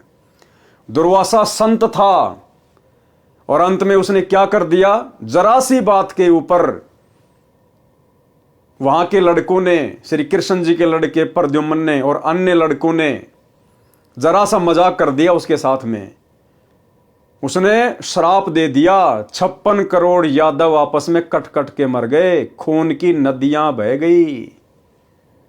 तो परमात्मा कहते हैं ये संतों के लक्षण नहीं, संतों के स्वभाव नहीं, भक्तों के अंदर ऐसे लक्षण नहीं होने चाहिए। हमने सहनशील होना पड़ेगा, हमने संयमित होना पड़ेगा। भाई हम तो समर्थ की शरण में हैं, अगर हम मर्यादा में हैं तो हमारा तो कोई कुछ बिगाड़ नहीं सकता, चाहे कितना मजाक करे, कितना ही कुछ करे। फिर हमने किसी को भला बुरा बोलने की क्या आवश्यकता? दूसरी शिक्षा यह है कि साधु संतों के साथ में अनर्गल मजाक भी नहीं करना चाहिए। मजाक तो करना ही नहीं चाहिए। भाई कोई अपनी भक्ति कर रहा है, जैसे भी कर रहा है, हमने मजाक नहीं करना चाहिए उनके साथ में, उनका मजाक नहीं उड़ाना चाहिए, उनके साथ में हटकेलियां नहीं करनी चाहिए, उनको हल्के में नहीं लेना चाहिए। तो श्री कृष्ण जी के बेटे प्रद्युम्न ने और उसके साथियों ने दुर्वासा ऋषि के साथ में मजाक किया, हल्के में लिया संतों को, भक्तों को, जिस कारण से पूरे यादव कुल का सर्वनाश हो गया। सरलार्थ, एक समय दुर्वासा ऋषि द्वारिका नगरी के पास वन में आकर ठहरा, धूणा अग्नि लगाकर तपस्या करने लगा। दुर्वासा ऋषि श्री कृष्ण जी के आध्यात्मिक गुरु थे। ऋषि संदीपनी जी श्री कृष्ण जी के अक्षर ज्ञान करवाने वाले शिक्षक यानी गुरु थे। श्री कृष्ण जी के 2 गुरु थे, एक संदीपनी और एक दुर्वासा जी। संदीपनी जी ने केवल उनको अक्षर ज्ञान करवाया, उनको पढ़ना लिखना सिखाया, और दूसरे दुर्वासा ऋषि, उन्होंने आध्यात्मिक ज्ञान दिया, भक्ति का मार्ग बताया। दुर्वासा जी की ख्याति चारों ओर द्वारिका नगरी में फैल गई कि ऐसे पहुंचे हुए ऋषि हैं, भूत भविष्य तथा वर्तमान की सब जानते हैं। द्वारिका के निवासी श्री कृष्ण से अधिक किसी भी ऋषि व देव को नहीं मानते थे। उनको अभिमान था कि हमारे साथ श्री कृष्ण हैं, कोई भी देव ऋषि व साधु हमारा कुछ नहीं बिगाड़ सकता। और यही अभिमान बरवाला कांड 2014 में सतलोक आश्रम मैनेजमेंट हरियाणा को ले डूबा, गुरुदेव के बेटा बेटी भाई बंधु रिश्तेदारों को ले डूबा। अहंकार में आ गए कि हमारे साथ तो गुरुजी हैं, हमारा भला कौन क्या बिगाड़ देगा। हमारे साथ तो लाखों की संगत है, कमांडो बन के मरने मारने के लिए तैयार हैं। हमारे पास तो संगत के दान का करोड़ों रुपया है, प्रशासन हमारा क्या बिगाड़ लेगा। और अपनी नादानी के चलते प्रशासन से पंगा ले लिया। भक्तों को बेचारों को गुरुजी का आदेश बता के काले कपड़े पहना के हाथों में लठ पत्थर पेट्रोल बम दे के खड़ा कर दिया मरने मारने के लिए। यही अहंकार 2014 में गुरुजी के परिवार को ले डूबा, सतलोक आश्रम मैनेजमेंट हरियाणा को ले डूबा। उनको अभिमान था कि हमारे साथ श्री कृष्ण हैं, कोई भी देव ऋषि व साधु हमारा कुछ नहीं बिगाड़ सकता। श्री कृष्ण को सर्वशक्तिमान मान रखा था। द्वारिका के नौजवानों को शरारत सूझी, आपस में विचार किया कि साधु लोग ढोंगी होते हैं, इनकी पोल खोलनी चाहिए, चलो दुर्वासा ऋषि की परीक्षा लेते हैं। श्री कृष्ण के पुत्र प्रद्युम्न ने गर्भवती स्त्री का स्वांग धारण किया, पेट के ऊपर छोटा कड़ाहा बांधा, उसके ऊपर रुई लोगड़ रखकर वस्त्र बांधकर स्त्री के कपड़े पहना दिए, उसका एक पति बना लिया। 7-8 नौजवान यादव उनके साथ दुर्वासा के डेरे में गए और प्रणाम करके निवेदन किया कि ऋषि जी, आपका बहुत नाम सुना है कि आप भूत भविष्य तथा वर्तमान की जानते हैं। ये पति पत्नी हैं, इनके विवाह के 12 वर्ष बाद परमात्मा ने संतान की आशा पूरी की है। ये जानना चाहते हैं कि गर्भ में लड़का होगा या लड़की। ये जानने के लिए उतावले हो रहे हैं, कृपया बताने का कष्ट करें। ये मजाक भक्तों को शोभा नहीं देता। गुरुदेव भगवान कहते हैं, तीर कमान से और बात जुबान से एक बार निकल गई वापस नहीं आती है। इसलिए भक्तों ने बहुत सोच समझकर शब्द अपनी जिह्वा से निकालने चाहिए। सुनिए छोटा सा सत्संग। अब वही तो बात है ना, कहते हैं तीर कमान से और वचन जुबान से निकलने के बाद वो वापस नहीं आता। तो सोच समझ कर हमने हर क्रिया बोल चाल करनी चाहिए। और भाई और बहनों, परमात्मा ने महाभारत का जिक्र करते हुए बताया कि एक छोटे से मजाक के कारण द्रौपदी ने अपना देवर समझकर दुर्योधन के साथ छोटा सा मजाक किया था कि अंधों की संतान अंधी होती है। और उस एक शब्द ने महाभारत करवा दी महाभारत। तो हम भक्तों ने इस भक्ति मार्ग पर, विशेषकर वर्तमान में हम सत्सेवक भाई बहनों ने बहुत ही सोच समझ के इन शब्दों का प्रयोग करना है। दुर्वासा ऋषि ने ध्यान लगाकर देखा तो सब समझ में आ गया। क्रोध में भरकर बोला, बताऊं क्या होगा। सबने एक स्वर में कहा कि हाँ ऋषि जी बताओ। दुर्वासा बोला कि इस गर्भ से यादव कुल का नाश होगा। यानी दुर्वासा जैसे क्रोधी भी ना हो भगत, इतने उतावले भी ना हो, अगम निगम की सोच के विचार करना चाहिए। बच्चों ने मजाक कर दिया, क्या हो गया, क्या बिगड़ गया भाई। साधु संतों में तो सहनशीलता होती है, साधु संत तो समावान होते हैं। लेकिन दुर्वासा के अंदर वो चीज नहीं थी। वो काल प्रेरित था, उसको तत्व ज्ञान नहीं था, उसका गुरु कोई तत्वदर्शी नहीं था, उसको कोई सही मार्गदर्शन देने वाला नहीं था। केवल अपने पूर्व जन्म की बैटरी को, अपनी भक्ति को खर्च कर रहा था। दुर्वासा बोला कि इस गर्भ से यादव कुल का नाश होगा, चले जाओ यहां से। सब भाग लिए। गांव में बुद्धिमान बुजुर्गों को पता चला कि बच्चों ने ऋषि दुर्वासा के साथ मजाक कर दिया। ऋषि ने यादव कुल का नाश होने का श्राप दे दिया है, जुल्म हो गया, सब मरेंगे, अब क्या उपाय किया जाए। सब मिलकर अपने गुरु तथा राजा श्री कृष्ण जी के पास गए तथा सब हाल कह सुनाया। अब यहां पर श्री कृष्ण जी की समर्थता भी सामने आ जाएगी। वो कितने 3 लोक के भगवान थे, कितने सर्वशक्तिमान थे। एक दुर्वासा ऋषि के श्राप को नहीं काट पाए, बदल नहीं पाए, अपने यादव कुल को नहीं बचा पाए, अपने रिश्तेदारों को नहीं बचा पाए, अपने खुद के पुत्रों को, अपनी औरतों को नहीं बचा पाए। सबका सर्वनाश हो गया दुर्वासा ऋषि के श्राप के कारण। तो वो काहे के समर्थ थे, काहे के परमात्मा थे, जो मृत्यु से नहीं बचा सकता। असमय अकाल मृत्यु से जो नहीं बचा सका अपने कुल को, अपने परिवार को, भक्तों की बात छोड़ दो, भला उनकी भक्ति से मोक्ष कैसे हो जाएगा। श्री कृष्ण जी से कहा कि इस कहर से आप ही बचा सकते हो। श्री कृष्ण जी ने कहा कि उन सब बच्चों को साथ लेकर ऋषि दुर्वासा के पास जाओ, इनसे क्षमा मंगवाओ, तुम भी बच्चों की ओर से क्षमा मांगो। सब मिलकर ऋषि दुर्वासा के पास गए तथा बच्चों से गलती की क्षमा याचना करवाई, स्वयं भी क्षमा याचना की। ऋषि दुर्वासा बोले कि वचन वापस नहीं हो सकता, क्योंकि भाई और बहनों ये जितने भी ऋषि हैं, वशिष्ठ हैं, विश्वामित्र है या फिर ये दुर्वासा है, ये ऋषि भी सक्षम नहीं है। जिस प्रकार किसी व्यक्ति के हाथ में बंदूक है और उसने बंदूक से गोली छोड़ दी, अब उसके बस की बात नहीं है वो गोली वापस उसकी बंदूक में आ जाए। ये अनहोनी तो केवल समर्थ कर सकता है, परमात्मा सतगुरु रामपाल जी भगवान कर सकता है, अन्य किसी के बस की बात नहीं है। तो ये साधु संत महात्मा केवल दुनिया का सत्यानाश कर सकते हैं, ये आबाद नहीं कर सकते। अगर दुनिया को साधु संतों के रूप में किसी ने आबाद किया है, कोई आशीर्वाद दिया है, तो इस कबीर भगवान ने दिया है, सतगुरु रामपाल जी परमात्मा ने। ऋषि दुर्वासा बोले कि वचन वापस नहीं हो सकता। सब वापस श्री कृष्ण जी के पास आए तथा कहा कि दुर्वासा के श्राप से बचने का उपाय बताओ। अब देखिए, दुनिया जिस श्री कृष्ण जी की भक्ति करती है, अब श्री कृष्ण जी उपाय भी ढंग का नहीं बता पाए।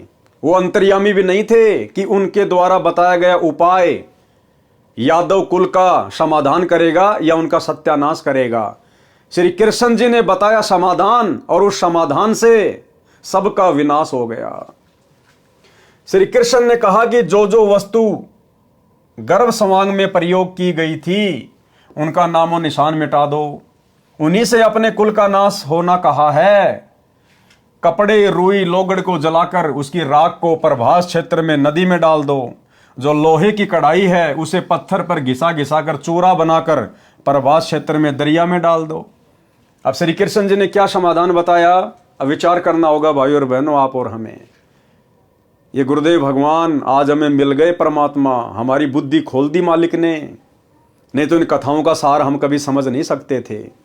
रात दिन पढ़ा करते थे, द्वापर से लोग इन कथाओं को पढ़ते आ रहे हैं, आज तक कोई नहीं समझ पाया, गुरुदेव ने आके समझाया।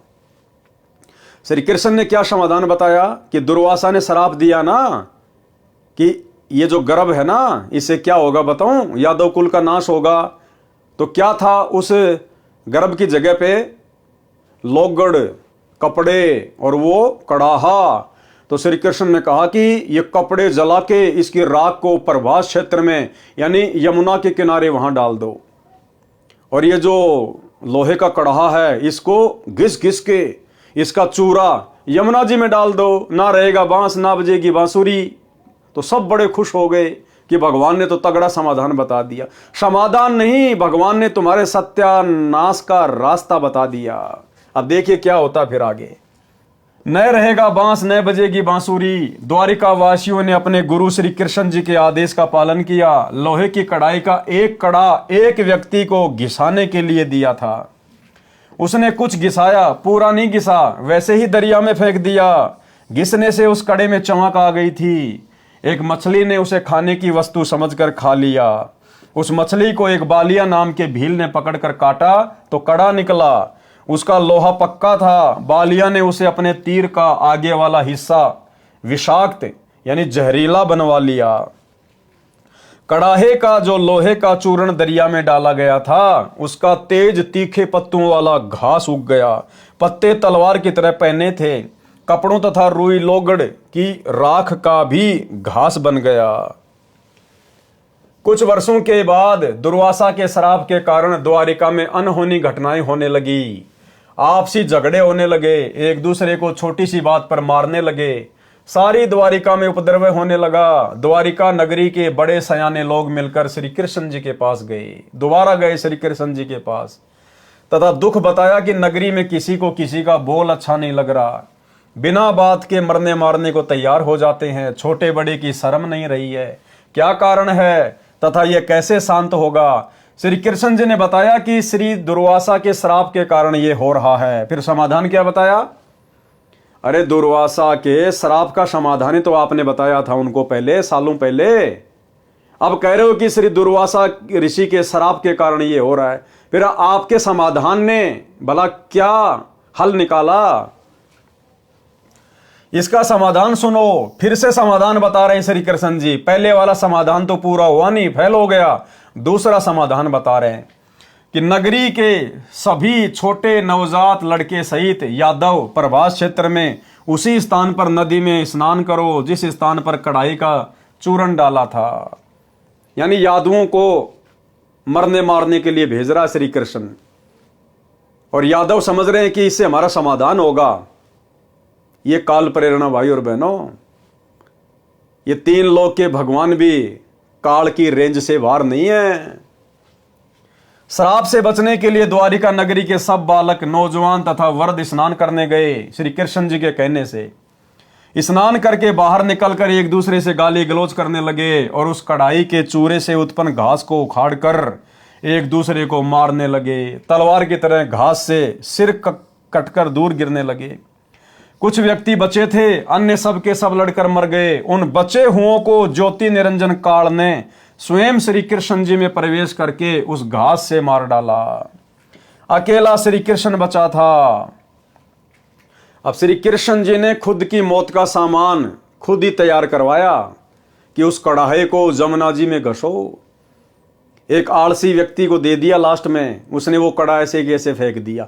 क्या श्री कृष्ण जी को नहीं पता था इस बात का कि इस प्रकार से वहां पर उस कढ़ाई को घिसा जाएगा और एक व्यक्ति उसके कड़े को ऐसा का ऐसा यमुना में डाल देगा, वो कड़ा एक मछली खा जाएगी, मछली को एक बालिया नाम का भील उसको पकड़ लेगा और वो फिर उस कड़े से अपना जहरीला तीर बनवाएगा और उसी तीर से तेरी मृत्यु होगी। फिर काहे के भगवान, काहे के अंतर्यामी, जब उनको इतना ही पता नहीं, खुद की मौत का सामान खुद ने तैयार करवा लिया, तो भला अन्य का, यादुओं का कहां से वो समाधान करते। और आज उनके चले जाने के बाद दुनिया उनके मंदिर बना बना के तालियां पीट रही हैं, घंटियां बजा रही है, भंडारे कर रही है। आज क्या मिल जाएगा भाई, जब वो रहते सहते अपने खानदान को, अपनी औरतों को, अपने लड़कों को, अपने रिश्तेदारों को मरने से नहीं बचा पाए, एक शराब से नहीं बचा पाए, तो आज उनके चले जाने के बाद भला आज उनकी भक्ति करने से, मंदिर बनाने से, मूर्ति बनाने से, उनकी जन्माष्टमी मनाने से आज क्या लाभ होगा। 0/0। दुनिया अंधकार में जी रही है बिना सतगुरु के तत्व ज्ञान के। एक वृक्ष के नीचे जाकर लेट गया श्री कृष्ण जी। एक पैर को दूसरे पैर के घुटने पर रखकर लेट गया। दाएं पैर के पंजे में पद्म जन्म से लगा था जो चमक रहा था।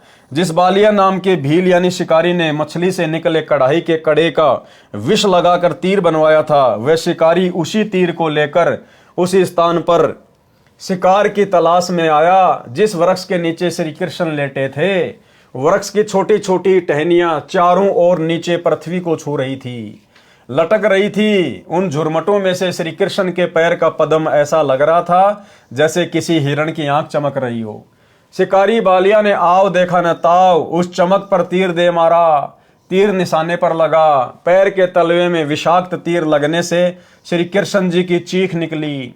बालिया समझ गया कि किसी व्यक्ति को तीर लगा है। निकट जाकर देखा तो कोई राजा है। पूछने पर पता चला कि श्री कृष्ण है। अपनी गलती की क्षमा याचना करने लगा और कहा कि हे भगवान, धोखे से तीर लग गया।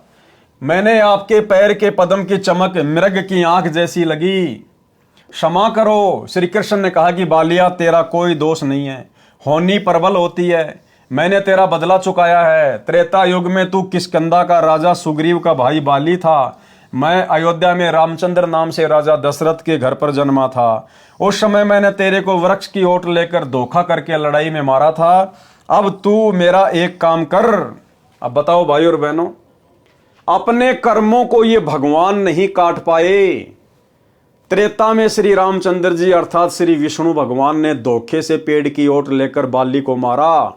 उसका बदला श्री कृष्ण रूप में द्वापर में देना पड़ा, अर्थात अपना वो किया हुआ कर्म भोगना पड़ा।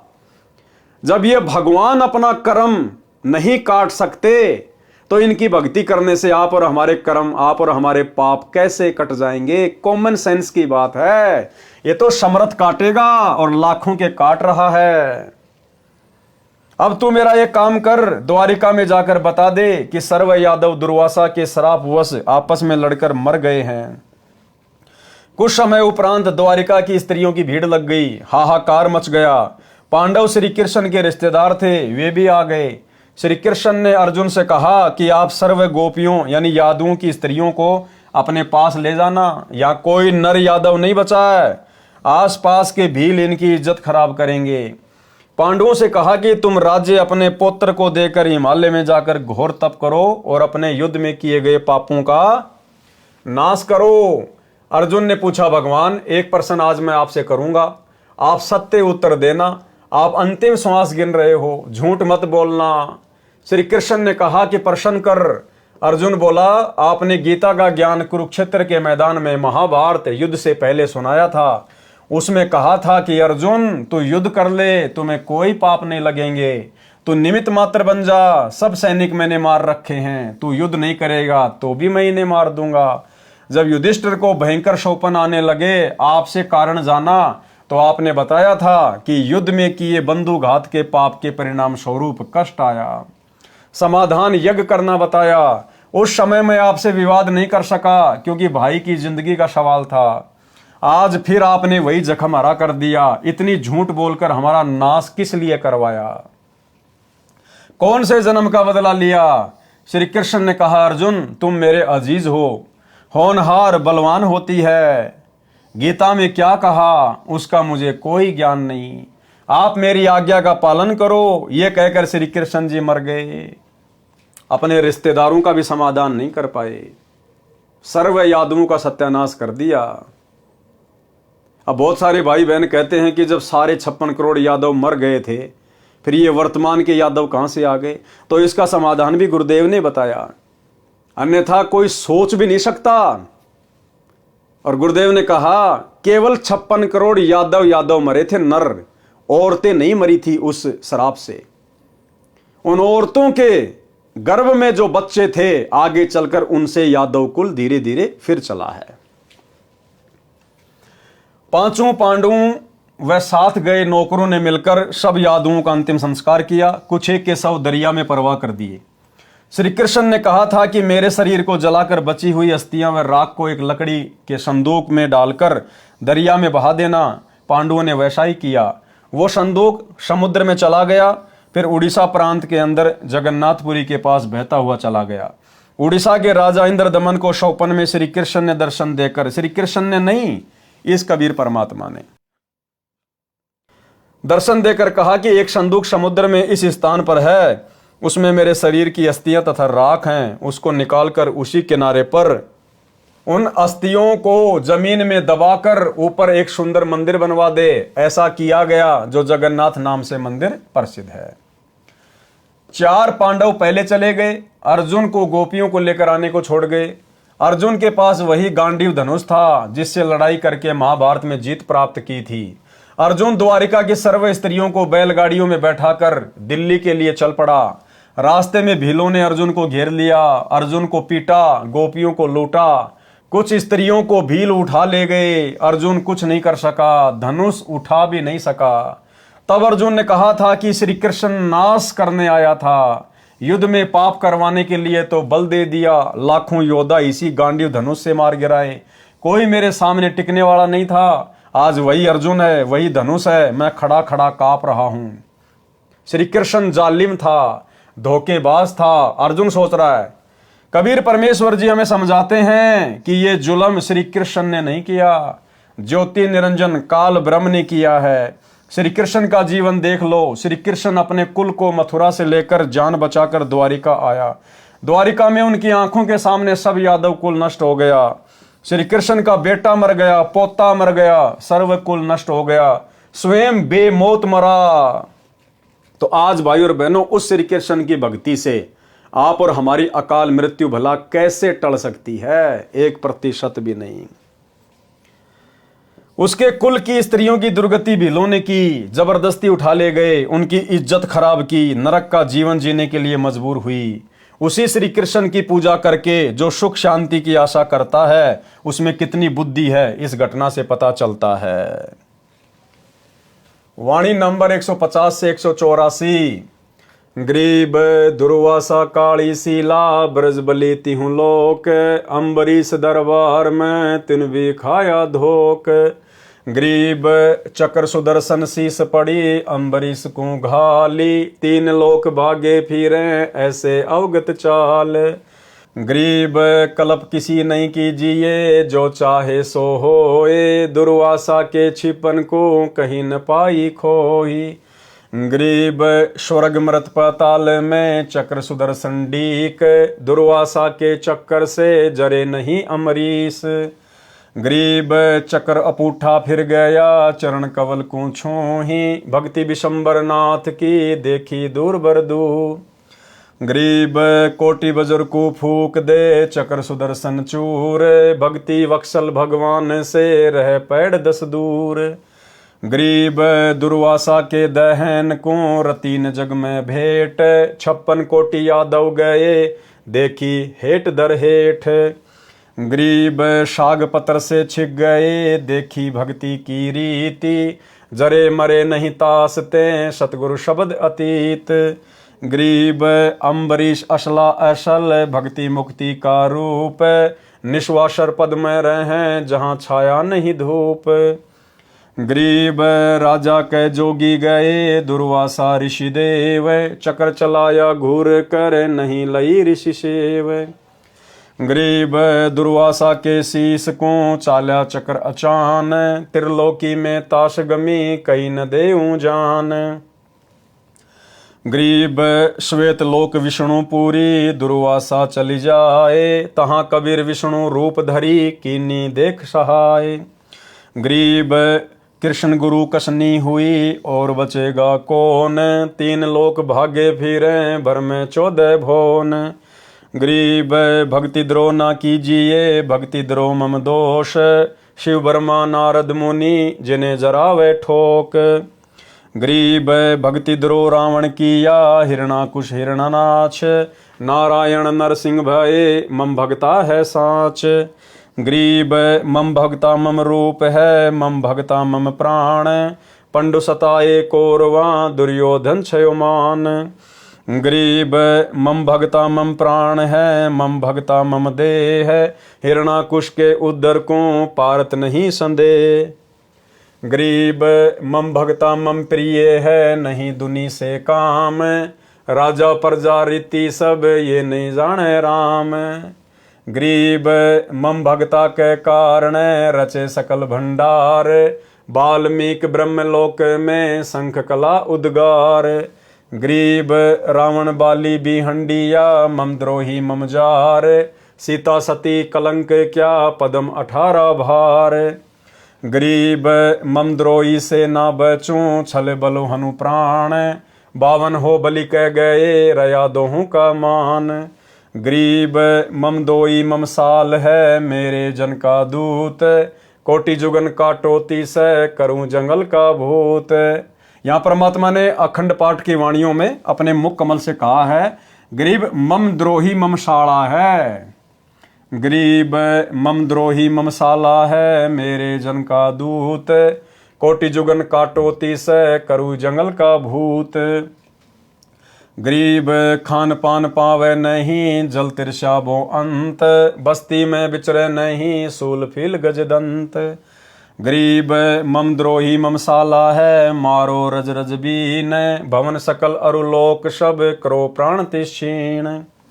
गरीब अर्धमुखी गर्भवास में हरदम बारंबार, जूनी भूत पिशाच की जब लग सृष्टि संहार। गरीब गर्भ जूनी में त्रास दूं जब लग धरणी आकाश, मारो तुस तुस बिन करी नहीं मिटे गर्भवास।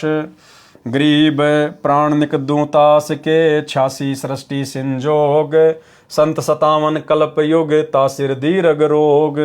गरीब विष्णु ब्रह्मा शिव सुनो और शनकादिक चारी, 88 सहस जलेब में यामति मूड गंवारी। गरीब चक्र चले दुर्वासा परी, मैं बख्शो नहीं तो ही मम द्रोही तू दूसरा चरण कवल ऋषि जोही। गरीब दुर्वासा बोले तहाँ सुनो भक्ति के ईश, सुरग शातल लोक सब तुम पूर्ण जगदीश। गरीब तुमरे दर छूटे नहीं चक्र सुदर्शन चोट, कहाँ खंदाओ ईस जी बचो कौन सी ओट। गरीब अम्बरीश दरबार में जाओ निरसंदेह, काल घटा पूठी पड़े मम द्रोही मुखे। गरीब दुर्वासा मृत्यु लोक को तुम जाओ तत्काल, ज्ञान ध्यान शास्त्रार्थ तजो बाद विद्या जंजाल। गरीब जब तप करनी काल है, बिन भक्ति बंधान, एक ही केवल नाम है, सो देवेंगे दान। गरीब मान बड़ाई कूकरी, डिगडम फाण करंत, जिनके उर में ना बसो, जम छाती तोरंत। सारांश, सतयुग में अमरीश नाम के एक धार्मिक राजा हुए। वही आत्मा त्रेता युग में राजा जनक हुए, जो सीता जी के पिता थे। वही राजा अमरीश अब राजा जनक वाली आत्मा कलयुग में श्री नानक देव सिख धर्म के प्रवर्तक हुए। और भाई साहब, वो नानक जी अभी तक पार नहीं हो पाए, क्योंकि पार होने का समय तो भाई और बहनों कलयुग की बिचली पीढ़ी है। नानक जी भी 64 लाख आत्माओं में से एक थी, और 64 के 64 लाख भाई और बहनों 650 साल पहले गुरु को परमात्मा ना मानकर फैल हो चुके थे। तो श्री नानक जी भी अभी तक यहीं फंसे पड़े हैं। और भाई और बहनों, हिसार जेल से आए हुए विशेष संदेश नंबर 74 में गुरुदेव भगवान ने बिल्कुल क्लियर कर दिया कि श्री नानक जी का वर्तमान में जन्म हो चुका है और उनको नाम दीक्षा भी मिल चुकी है। परमात्मा ने उस आत्मा का जिक्र किया कि सतयुग में वो राजा अमरीश था, त्रेता में राजा जनक था, और 650 साल पहले बाबा नानक के रूप में जन्मा। और अब वर्तमान में अगर अब परमात्मा उसको शरण में ना लेता तो फिर से 84 में जाता। गुरुदेव कह रहे हैं अब यदि वर्तमान में परमात्मा उनको शरण में ना लेता, उनको नाम ना देता, तो 84 में जाता। तो भाई और बहनों, नानक जी की आत्मा अभी भी यही फंसी पड़ी है, क्योंकि ये कलयुग की बिचली पीढ़ी का टाइम ही मोक्ष का मेन टाइम है। अब है वो समय, अब परमेश्वर उन सभी आत्माओं को पुनः मौका देंगे मानव जन्म देकर। किसी भाई बहन को शंका ना हो जाए, कहीं उस गुरुद्रोही की तरफ ध्यान चला जाए जो वर्तमान में गुरुद्रोही की भूमिका में है। संजय दिल्ली वाला पूर्णतया अपने आप को ही परमात्मा मान चुका है, तत्वदर्शी संत मान चुका है कि मैं नानक जी की आत्मा हूं। नानक जी की आत्मा को परमात्मा इस कलयुग की बिचली पीढ़ी में गुरु पद देने के लिए, पाखंड में उलझाने के लिए जन्म नहीं देगा, भक्ति के लिए जन्म देगा। उसके अंदर तो किसी प्रेत की आत्मा है जो सारे उससे उल्टे कर्म करवा रही है, उसको गुरुद्रोही की पदवी पे लाके छोड़ दिया। नानक की आत्मा परमेश्वर की शरण में आ चुकी है। गुरुदेव ने इस 74 नंबर की ऑडियो में बिल्कुल क्लियर कर दिया है, एक बार सुन लीजिए। 3 लोक का राज जय जीव को कोई दे, लाख बधाई क्या करे जय नहीं नाम ते ले। जैसे राजा अमरीश राजा थे और वो भक्ति ना करी तो करनी चाहिए थी, मर गया, राज छूट गया। कोई पुण्य शेष रह रहे थे, फिर राजा जनक बन गया। भक्ति से फिर बाबा नानक बन गया। अरीब जब नाम ना मिलता तो 84 में जाते, और फिर ये जीवन भी ऐसे नष्ट हो जाता। अरीब जब नाम ना मिलता तो 84 में जाते, और फिर ये जीवन भी ऐसे नष्ट हो जाता। अरीब जब नाम ना मिलता तो 84 में जाते, और फिर ये जीवन भी ऐसे नष्ट हो जाता। तो भाई और बहनों, क्लियर हो गया। परमात्मा ने उसके सारे जन्म गिना दिए, नानक जी वाला जन्म भी बता दिया कि फिर उसको नानक जी का जन्म मिला। और अब वर्तमान में यदि परमात्मा उसको नाम ना देते, उसको शरण में ना लेते, तो 84 में जाता। इसका मतलब वर्तमान में वो आत्मा जन्म ले चुकी है और गुरुदेव भगवान की शरण में आकर अपनी भक्ति कर रही है। राजा अमरीश के इष्ट देव श्री विष्णु जी थे, किसी गुरु जी से दीक्षा लेकर साधना करते थे।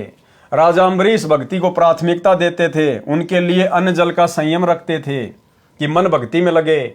भगत अमरीश ने महीने के आहार का नियम बना रखा था, वे प्रतिदिन 1 रोटी कम खाते थे।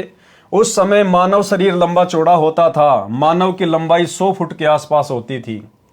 इसके अनुसार मोटाई भी अधिक होती थी, भोजन की खुराक भी अधिक होती थी। गुरु जी ने एकादशी का व्रत रखना भी भक्ति कर्म बता रखा था। अमरीश को वेद ज्ञान भी था, उनकी आत्मा मानती थी कि व्रत रखना वेद में नहीं लिखा है।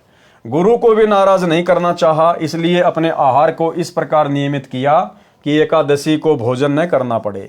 जैसे एक दिन में पेट भरने के लिए सामान्य तौर पर 11 रोटी भोजन करते थे, तो उसको प्रतिदिन इस तरह कम करते थे कि एकादशी को बिल्कुल न खाना पड़े।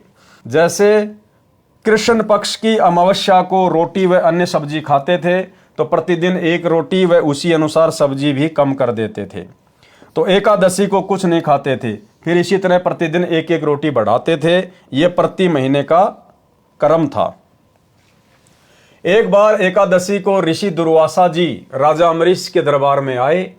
राजा ने ऋषि जी का आदर सत्कार किया, भोजन के लिए निवेदन किया। ऋषि दुर्वासा ने कहा कि भोजन तैयार करवाओ, तब तक मैं दरिया पर स्नान करके आता हूँ। ऋषि जी को लौटने में देरी हो गई। राजा अम्बरीश के गुरुजी ने राजा को व्रत समापन करने को कहा। अम्बरीश ने विचार किया कि ऋषि दुर्वासा के आने पर ही जल आचमन करूंगा, परंतु ऋषि नहीं आए। गुरुजी ने एकादशी समाप्त होने से पहले जल का आचमन अम्बरीश को करवा दिया। ऋषि दुर्वासा लौटे तो अम्बरीश से कहा कि आप भी हमारे साथ बैठकर खाना खाओ। अम्बरीश ने सब बात बताई कि आज मेरा एकादशी का व्रत था। एकादशी आज के दिन 11 बजे समाप्त हो गई है। इससे पहले एकादशी के व्रत को समापन करना अनिवार्य था। मैंने जो खाना था खा लिया, अब आज कुछ नहीं खाना है। ऋषि दुर्वासा तो क्रोध से भरे रहते थे। अम्बरीश से कहा कि तेरे घर पर ऋषि आए हैं, तूने ऋषियों से पहले भोजन करके हमारा अपमान किया है। यह कहकर ऋषि ने राजा को उपदेश दिया कि यह कर्मकांड वेद विरुद्ध है, इसे नहीं करना चाहिए, व्यर्थ है। राजा ने कहा जो आपकी आज्ञा। ऋषि दुर्वासा बिना आहार किए ही चला गया। अगली बार भी दुर्वासा जानबूझकर बकवाद करने के लिए एकादशी को आया। राजा ने उसी तरह एकादशी का व्रत समापन किया। ऋषि जानबूझकर उस दिन और देर से स्नान करके आए। खाने के समय राजा के साथ बैठकर भोजन करने का आदेश दिया। राजा ने वही व्यवस्था बताई कि मैंने एकादशी के व्रत का समय पर उद्यापन करना था, आज भोजन नहीं खा सकता, क्षमा करो, आप भोग लगाओ और हमें कृतार्थ करो। ये उत्तर राजा का सुनकर ऋषि दुर्वासा आग बबूला होकर बोला, मैंने तुझे एकादशी का व्रत न करने को कहा था, आपने मेरा अपमान किया है। राजा ने कहा कि ऋषि जी, मैं व्रत नहीं रखता, ये तो अंजल का संयम बनाकर साधना करता हूं। परंतु ऋषि दुर्वासा ने सुदर्शन चक्र को आदेश दिया कि राजा का सिर काट दे। सुदर्शन चक्र तुरंत सक्रिय हुआ, आग की लपटें निकलने लगी। सुदर्शन चक्र ने भयंकर रूप धारण किया और राजा अम्बरीश की ओर चल पड़ा, जो वहां से 10 कदम 50-60 फुट की दूरी पर जमीन पर आसन लगाए बैठा था। राजा के चरण छूकर सुदर्शन चक्र वापस दुर्वासा ऋषि की ओर मुड़ा और ऋषि के शांत करने पर भी शांत नहीं हुआ, तो ऋषि को समझते देर न लगी कि चक्र तेरे को भस्म करेगा। भाई और बहनों, यही दुर्वासा वाली गलतियां ये सतलोक आश्रम मैनेजमेंट हरियाणा गुरुजी का परिवार, ये कोऑर्डिनेटर लोग बरवाला कांड 2014 से लगातार सात संगतियों में सत्सेवकों के साथ में कर रहे हैं। भाई हम अपनी सात संगतियां रख रहे हैं, हम भगत भाई बहन मिलकर अपने गुरु को इष्ट मानकर भोग लगा रहे हैं, हम भाई बहन मिलकर शंका समाधान करते हैं, गुरु के ज्ञान पे चर्चा करते हैं, गुरु की महिमा करते हैं, भंडारा करते हैं। ये लोग जबरदस्ती जानबूझकर बकवाद करने के लिए दुर्वासा ऋषि की तरह काल प्रेरणा से सात संगत वाले भाई बहनों के साथ में मार पिटाई करते हैं, लड़ाई झगड़ा करते हैं। एक बार नहीं, 2 बार नहीं, अनेकों बार इन्होंने जानबूझकर बकवादे की है। भाई और बहनों, भक्ति विधान तो वही है। अब आने वाले समय में भी इन लोगों के साथ में वही बनेगी जो दुर्वासा ऋषि के साथ बनी, जानबूझकर बकवाद करने वालों के साथ बनी। हम कोई गुरुजी के परिवार के घर में जाके साथ संगतियां नहीं करते, हम इनके आश्रमों में जाके साथ संगतियां नहीं करते, हम इन आश्रम वालों को बुलाते भी नहीं, लेकिन जबरदस्ती काल प्रेरणा से ये लोग साथ संगति में व्यवधान डालने के लिए दुर्वासा की तरह आ टपकते हैं। तो भाई और बहनों, ये जानबूझकर बकवाद करते हैं और आने वाले समय में भक्ति विधान अनुसार इनके साथ में वही बनेगी जो दुर्वासा के साथ में बनी। क्या कहा परमात्मा ने आगे?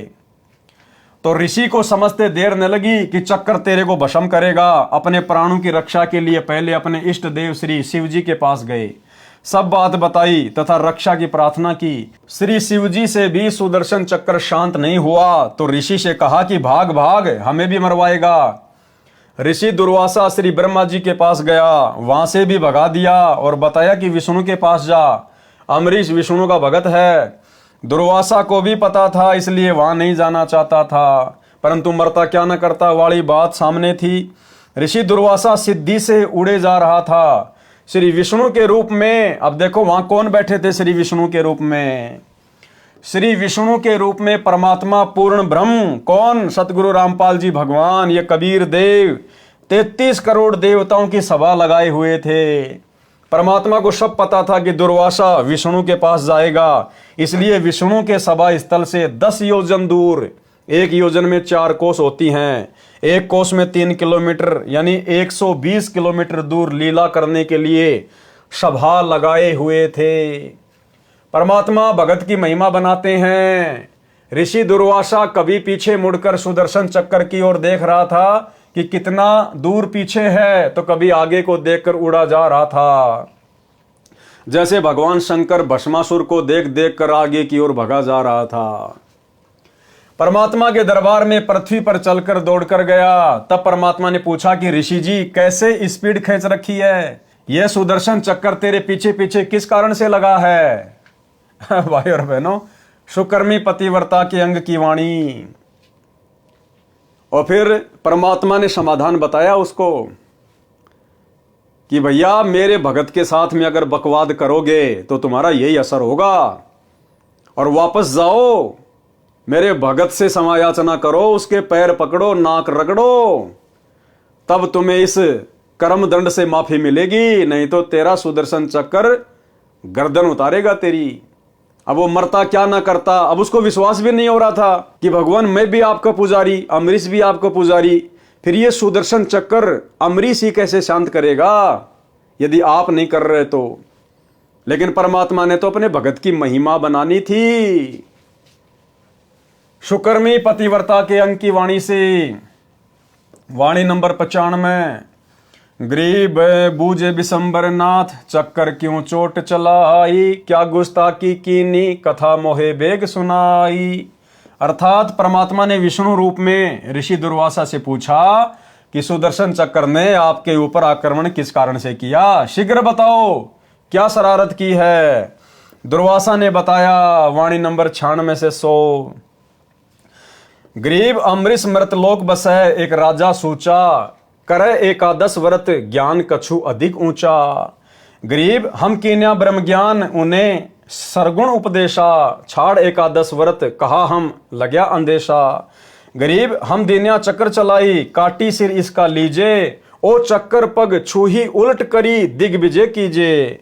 गरीब हम भागे भय खाई, चक्कर छूटे गए नारा, 3 लोक में गवन किए, राखे नहीं किने अधारा। गरीब अब आए तुम पास, जान राई जानत सोई, हमको ल्यो छिपाई, चक्कर मारे नहीं मोही। सारांश, मृत लोक यानी पृथ्वी के ऊपर अम्बरीश नाम का एक सच्चा सोचा राजा निवास करता है। वह एकादशी का व्रत करता है, परंतु उसका ज्ञान उत्तम है। सारी सच्चाई बता दी वहां तो उसने। मैंने उनको ज्ञान समझाया और कहा कि आप एकादशी का व्रत त्याग दो, परंतु राजा अपनी बात को ऊपर रखते हुए अपना ज्ञान बोलने लगा। इससे मुझे क्रोध आ गया।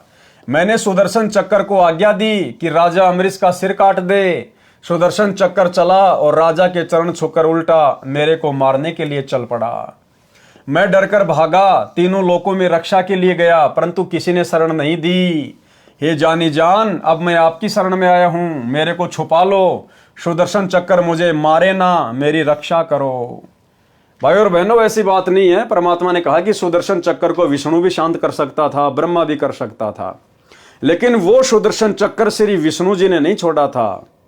वो सुदर्शन चक्कर श्री ब्रह्मा जी वाला नहीं था, शंकर जी वाला नहीं था। वो सुदर्शन चक्कर तो पूर्ण ब्रह्म परमात्मा कबीर देव सतगुरु रामपाल जी भगवान ने छोड़ा था, और उनके द्वारा छोड़ी गई शब्द शक्ति को उनके अलावा कोई भी नहीं रोक सकता।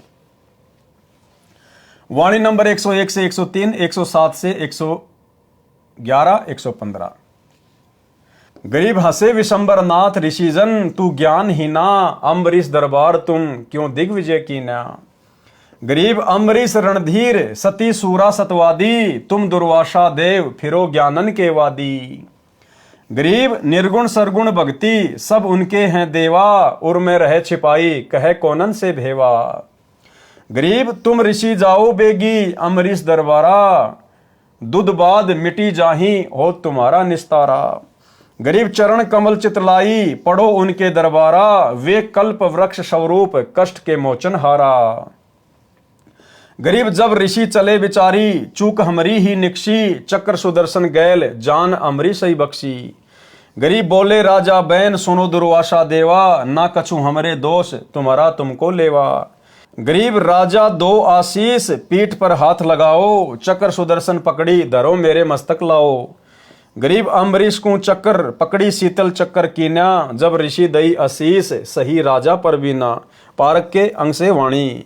गरीब दुर्वासा काली सीला बजरबली तिहु लोक, अम्बरीश दरबार में तिन भी खाया धोक। गरीब चक्र सुदर्शन शीस परी अम्बरीश को घाल, तीन लोक भागे फिरे ऐसी अवगत चाल। गरीब कल्प किसी नहीं कीजिए जो चाहे सो होए, दुर्वासा के छिपन को कहीं न पाई खोई। गरीब स्वर्ग मृत पाताल में चक्र सुदर्शन डीक, दुर्वासा के चक्कर से जरे नहीं अमरीश। गरीब चक्र अपूठा फिर गया चरण कवल को छूही, भक्ति विशंबर नाथ की देखी दूबर दू। गरीब कोटि बजर को फूक दे चक्र सुदर्शन चूर, भक्ति बच्छल भगवान से रहे पैड़ 10 दूर। गरीब श्वेत लोक विष्णु पूरी दुर्वासा चली जाए, तहां कबीर विष्णु रूपधारी कीनी देख सहाय। गरीब दुर्वासा बोले तहां सुनो भक्ति के ईश, स्वर्ग ऋषातल लोक सब तुम पूर्ण जगदीश। गरीब तुमरे दर छूटे नहीं चक्र सुदर्शन चोट, कहाँ खंदाओ ईश जी बचो कौन की ओट। गरीब अम्बरीश दरबार में जाओ निसंदेह, काल घटा पूठी पड़े ममद्रोही मुखे। गरीब दुर्वासा मृत्यु लोक को तुम जाओ तत्काल, ज्ञान ध्यान शास्त्रार्थ तजो बाद विद्या जंजाल। गरीब जब तब करनी काल है बिन भक्ति बंदान, एक ही केवल नाम है सो देवेंगे दान। गरीब मान बड़ाई कूकरी डिम डफान करंत, जिनके उर में ना बैसो जम छाती तोरंत। गरीब दुर्वासा अमरीश कह गए ज्ञान गुण डार, चरण कवल शिक्षा लई तुम ईश्वर प्राण उधार। गरीब बख्शो प्राण दया करो पीठ लगाओ हाथ, उर मेरे में ठंडी होए शीतल कीजे गात। गरीब अम्बरीश में के तहाँ बीन से बदन खुलास, तुम ऋषि मेरे प्राण हो मैं हूँ तुमरा दास। गरीब चक्र सुदर्शन शीस धरी दीजो भक्ति की आन, मैं चेरा चरणा रहूं बख्शो मेरे प्राण। गरीब चक्र सुदर्शन पकड़ कर अम्बरीश बैठाए, दुर्वासा पर मेहर करी चलो भक्ति के भाई। अचला के अंग से वाणी। वाणी नंबर 130 से 134। गरीब दुर्वासा कैसे बचे अम्बरीश के चोर, परमेश्वर बिच कर परे चक्र सुदर्शन जोर। गरीब जोरा देखा चक्कर का जब उठे जगदीश, खंड खंड करी नाखी है तोर बगावे शीस। गरीब भक्ति द्रोह काहे किया रेसठ मूड गंवार, चरण कमल तुम धोपी वो अम्बरीश दरबार। गरीब दुर्वासा पूठे फिरे जाया किया प्रणाम, अम्बरीश स्थिर किए चरण कमल का ध्यान। गरीब जय जय जय अम्बरीश तुम जय जय जय भक्ति विशेष, तीन लोक की मांड में रखी हमारी टेक। शुकर्मी पतिव्रता के अंग का सारांश। दुर्वासा के ये वचन सुनकर परमात्मा जी हंसने लगे और बोले कि ऋषि तू ज्ञानहीन है, अम्बरीश के दरबार में झगड़ा क्यों किया। इसी प्रकार आने वाले समय में परमात्मा इनको धमकाएंगे, आश्रम वालों को, कोऑर्डिनेटरों को, अपने बेटा बेटियों को, भाई को, कि नालायकों वो अपनी भक्ति कर रहे थे। अरे वो अपनी कर रहे थे, तुम अपनी कर रहे थे, वो तुम्हारे घर पे आके थोड़ी कर रहे थे, आश्रमों में थोड़ी कर रहे थे। जैसा उन्होंने मेरी भक्ति को समझा वो कर रहे थे। तुमने वहां जाकर व्यर्थ में वाद विवाद क्यों किया, लड़ाई झगड़ा क्यों पैदा किया। तो भाइयों और बहनों, अंत में इनको माफी मांगनी पड़ेगी।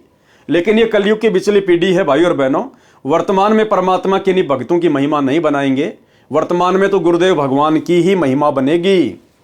और इन मूर्खों ने अपने गुरुदेव से नाक रगड़ रगड़ के अंत में माफी मांगनी पड़ेगी। सतलोक आश्रम मैनेजमेंट वालों ने, गुरुदेव के कलयुगी परिवार वालों ने। दुर्वासा के ये वचन सुनकर परमात्मा जी हंसने लगे और बोले कि ऋषि, तू ज्ञानहीन है, अम्बरीश के दरबार में झगड़ा क्यों किया? अम्बरीश राजा तो पूर्ण रूप से मेरे में समर्पित है। जिस प्रकार सत्सेवक भाई बहन अपने गुरुजी में समर्पित होकर साथ संगतियां रखते हैं, सत्य वक्ता हैं, यानी ज्ञान आधार से चर्चा करते हैं। हे दुर्वासा, तुम तो ज्ञान के वाद विवाद करने वाले महिमा के भूखे फिर रहे हो। अम्बरीश को निर्गुण तथा सरगुण दोनों प्रकार की साधना का ज्ञान है। हे ऋषि देव, वे उस सर्व ज्ञान को अपने हृदय में छिपाए हुए हैं। कोई जानना चाहता नहीं तो किसको भेद बताएं? हे ऋषि, तुम शीघ्र अम्बरीश के दरबार में जाओ, तुम्हारा सब अज्ञान अंधेरा समाप्त होगा, तुम्हारा कल्याण हो जाएगा। हे ऋषि दुर्वासा, तुम अम्बरीश के दरबार में जाकर उनके चरणों में गिरो, वे संकट के मोचन करने वाले हैं। अचला के अंक की वाणी का सारांश। ठीक इसी प्रकार भाइयों और बहनों, एक सत्संग में गुरुदेव ने स्पष्ट कर दिया अपनी संगत के लिए भी कि जैसे तुम आपस में झगड़ा करते हो और भले तुम दोनों भगत हैं, भले दो भगत हैं और आपस में झगड़ा कर रहे हैं, दोनों ने नाम भी ले रखा है, और एक भगत बेचारा कुछ नहीं कहता और एक जबरदस्ती उसको परेशान करता है। जैसे हम सत्सेवक भाई बहन कुछ नहीं करते और ये मैनेजमेंट वाले जबरदस्ती हमारे को दुखी करते हैं, परेशान करते हैं। तो परमात्मा ने बताया, जो भगत बेचारा शांत है, कुछ नहीं करता, ज्ञान आधार से भक्ति कर रहा है, उसकी तो परमात्मा रक्षा करेगा, और जो जबरदस्ती बकवाद करता है उसका परमात्मा बक्कल उतारेगा, दुर्वासा ऋषि की तरह। ये छोटा सा सत्संग है, सुन लीजिए गुरुदेव के मुख कमल से। इसमें एक बहुत बड़ा नियम है प्रभु का कि सबसे ज्यादा हमें अधीन रहना होगा। आप दो भक्त हैं, दोनों ने उपदेश ले रखा है, और तुम आपस में झगड़ा करते हो और एक भक्त कुछ नहीं कहता, दूसरा उसको नाजायज परेशान करने की चेष्टा करता है, तो परमात्मा उस जो भक्त की रक्षा करेगा। और वो भी बेशक भक्त है, जो बेमतलब बकवाद करके दूसरे को तंग कर रहा है भक्त को, तो उसको हानि पहुंचाएगा, जबकि दोनों भक्त ही है। तो भाइयों और बहनों, ठीक आने वाले समय में गुरुदेव के कलयुगी परिवार के साथ, सतलोक आश्रम मैनेजमेंट हरियाणा के साथ ऋषि दुर्वासा जैसी बनेगी, क्योंकि इन्होंने तो इस कलयुग की बिचली पीढ़ी में पूर्ण सतगुरु से उपदेश लेकर, तत्व ज्ञान लेकर दुर्वासा से भी बड़ी गलतियां कर डाली, दुर्वासा से भी बड़ी गलतियां। अरे दुर्वासा को तो तत्व ज्ञान नहीं था, उसको तो निर्गुण सरगुण भक्ति का ज्ञान नहीं था। आज तुम्हें गुरुदेव ने क्या कमी छोड़ दी ज्ञान समझाने में 30 वर्षों में, फिर भी तुमने अपने स्वार्थ के लिए सात संगतियों में आकर काल प्रेरणा से झगड़ा किया, बकवादे की, मुकदमे लगवाए, भक्तों को जेल करवाई, भक्तों के साथ में मारपीट की। तुम्हारे साथ क्या बनेगी? तुम्हारे ही कर्मों के प्रतिफल में। अचला के अंक की वाणी का सारांश है। संत गरीबदास जी बता रहे हैं कि दुर्वासा कैसे बच सकता था। वह तो एक महान आत्मा अम्बरीश का चोर था, यानी अम्बरीश के यथार्थ ज्ञान को सुनकर भी अपने अहंकार का प्रदर्शन किया। ठीक इसी प्रकार सात संगति की वीडियो देखकर भी सतलोक आश्रम मैनेजमेंट हरियाणा वाले अपने अहंकार का ही प्रदर्शन कर रहे हैं, सच्चाई को स्वीकार नहीं रहे। वह तो परमेश्वर जी बीच में आ गए, अन्यथा सुदर्शन चक्र तो बहुत शक्तिशाली है। इसी प्रकार भाई और बहनों, जो कर्म वर्तमान में गुरुदेव का परिवार कर रहा है, कोऑर्डिनेटर कर रहे हैं, ये तो सतगुरु रामपाल जी भगवान इनका बीच बचाव कर रहे हैं, इनके बीच में पड़े हैं, नहीं तो इनके कर्मों का दंड बहुत भयंकर है। क्योंकि साध संगति सतगुरु रामपाल जी भगवान का यथार्थ 13वां कबीर पंथ है, और इनके 13वें पंथ को यानी सात संगतियों को रोकने का मतलब है ट्रेन की पटरी के ऊपर अंधे गधे के द्वारा लात चलाना। ये तो ड्राइवर समझदार है, परमात्मा है जो गाड़ी रोक के रखा हुआ है, अन्यथा वो गधा कहां जाके गिरे उसका अता पता भी नहीं पड़े। परमेश्वर जी ने सुदर्शन चक्र की उग्रता देखी, तब अपना आसन छोड़कर दुर्वासा की रक्षा के लिए उठे। विचार किया कि यदि बचाव नहीं किया तो ऋषि के टुकड़े टुकड़े करके मार डालेगा। हे मूर्ख गंवार ऋषि दुर्वासा, हे मूर्ख गंवार सतलोक आश्रम मैनेजमेंट हरियाणा वालों, तुमने भगत अम्बरीश के साथ द्रोह क्यों किया? तुमने सात संगत वाले सतसेवकों के साथ में झगड़ा क्यों किया? तुम अम्बरीश के दरबार में जाओ और चरण धोकर पीओ। पारक के अंक की वाणी का सारांश। दुर्वासा ऋषि ने भगवान से कहा कि आप तीनों लोकों के स्वामी हो, आप पूर्ण जगदीश हो, आप भक्तों के भगवान हो। आपके द्वार पर मेरी रक्षा नहीं हुई तो कहां होगी? आप अपने से दूर कहां भेज रहे हो प्रभु जी? सुदर्शन की मार से आपके बिना किसकी शरण में बचाव होगा? परमात्मा ने ऋषि दुर्वासा से कहा कि तुम अम्बरीश के दरबार में निसंकोच जाओ, डरो मत। मेरे भगत के द्रोही का मुंह तो काला होता ही है। उस भगत द्रोही के मुख में राख यानी कालिक पड़ती है, यानी उसकी तो दुर्गति होती है। और आने वाले समय में इन सतलोक आश्रम मैनेजमेंट हरियाणा वालों के साथ यही हाल होगा। परमेश्वर जी ने कहा, हे दुर्वासा, तुम मृत लोक यानी पृथ्वी लोक को शीघ्र जाओ, इस शास्त्रार्थ के चक्कर को त्याग दो। वाद विवाद तो जी का जंजाल होता है। बिना मर्यादा की भक्ति के तो जब तप अन्य करनी क्रियाएं काल हैं, यानी जीवन नाशक है। सच्चा गुरु तो केवल नाम जाप की दीक्षा देता है। सच्चा गुरु स्टेडियम नहीं बनवाता, हॉस्पिटल नहीं खुलवाता, राजनीति नहीं करवाता, गुंडों की सीबीआई जांच नहीं करवाता, आरक्षणों में भक्तों को नहीं बैठाता, जाटों के भवन नहीं बनवाता, गांव वालों के लिए रोडे नहीं बनवाता, एम्बुलेंस नहीं चलवाता। केवल नाम का जाप देता है, मर्यादा देता है। बिना मर्यादा की भक्ति के तो जब तक अन्य क्रियाएं काल हैं, यानी जीवन नाशक है। सच्चा गुरु तो केवल नाम की दीक्षा देता है। मैं उनके साथ नहीं रहता जो पाखंड करते हैं। अब ये सतलोक आश्रम मैनेजमेंट हरियाणा ने 2014 के बाद में अभी अभी आपको जो इनके कुकर्म गिनाए हैं, ये पाखंड है, पाखंड। मैं उनके साथ नहीं रहता जो पाखंड करते हैं, मान बढ़ाई की चाहत रखते हैं। तो भैया राजनेताओं के चक्कर काटने वाले तो मान बढ़ाई के भूखे होते ही है।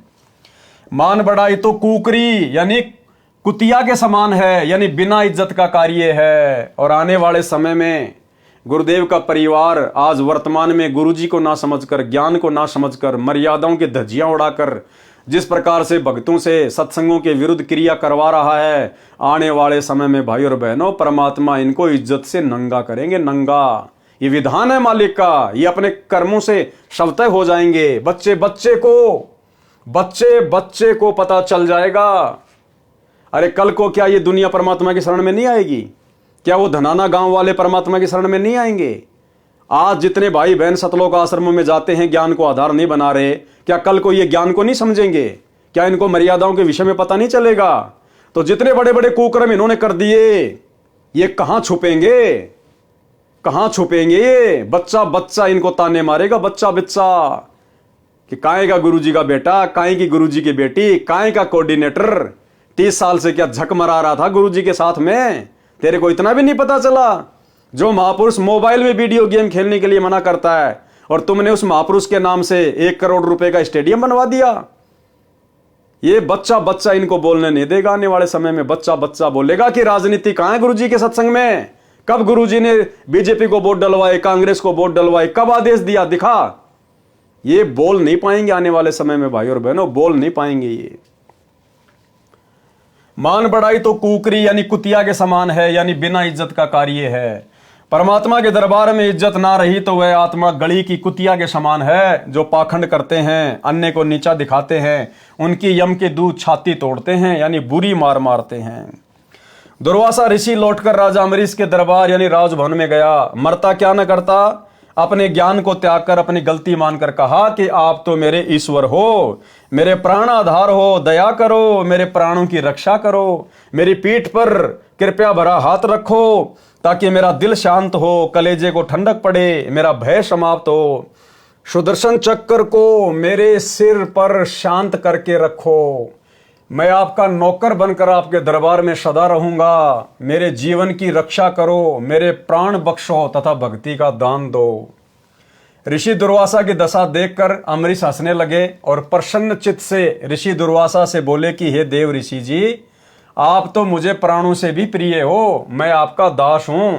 अम्बरीश ने सुदर्शन चक्र जो आग की लपटें छोड़ रहा था, हाथ से पकड़कर शांत करके दुर्वासा को अपने पास बैठाया। दुर्वासा के ऊपर मेहर की, कहा कि भक्ति भाव से रहा करो, मान बढ़ाई में जीवन नष्ट ना करो। सुकर्मी पतिव्रता के अंक की वाणी नंबर 112 से 115 का सारांश। जब परमेश्वर कबीर जी ने ऋषि दुर्वासा जी से स्पष्ट कह दिया कि आप अम्बरीश के दरबार में जाओ, वे क्षमा करेंगे तो आपकी जान बचेगी, अन्यथा काल सिर पर नाच ही रहा है, तब ऋषि दुर्वासा को भीड़ी धरती हो गई, यानी धरती छोटी पड़ गई, यानी संकट में गिर गया और विचार किया कि मेरी ही गलती पाई। इसी प्रकार अंत में सतलोक आश्रम मैनेजमेंट हरियाणा को, जो वर्तमान में अहंकार में अंधा होके ये देख ही नहीं रहा कि परमात्मा की यथार्थ भक्ति कहाँ है, मर्यादाएं कहाँ हैं, साथ संगतियां क्या हैं, हम उन साथ संगत वालों के साथ में ऐसा बुरा बर्ताव क्यों कर रहे हैं। अंत में सतगुरुदेव भगवान के मुख कमल से जब इनको सुनने को मिलेगा कि भाई गलती तुम्हारी ही है, और इनको भी एहसास होगा कि हाँ हमारी ही गलती हुई है, यानी संकट में घिर गया और विचार किया कि मेरी ही गलती पाई। सुदर्शन चक्र पीछा नहीं छोड़ रहा है, अब तो राजा अम्बरीश ही पीछा छुड़वाएगा, वही जीवन दान देगा। राजा अम्बरीश बोले कि हे दुर्वासा देव जी, मैंने कुछ नहीं किया, आपने जैसा किया उसका फल ही मिला है, इसमें मेरा कोई दोष नहीं है। ऋषि दुर्वासा ने निवेदन किया कि मेरी रक्षा करो, सुदर्शन चक्र को शांत करो। राजा अम्बरीश ने सुदर्शन चक्र को शांत करके ऋषि को पकड़ा दिया, बोले कि ले तेरी मिसाइल, फिर गलती न करना। तब ऋषि दुर्वासा के जान में जान आई और अम्बरीश को आशीष दी कि धन्यवाद, आप विद्वान हो, महापुरुष हो।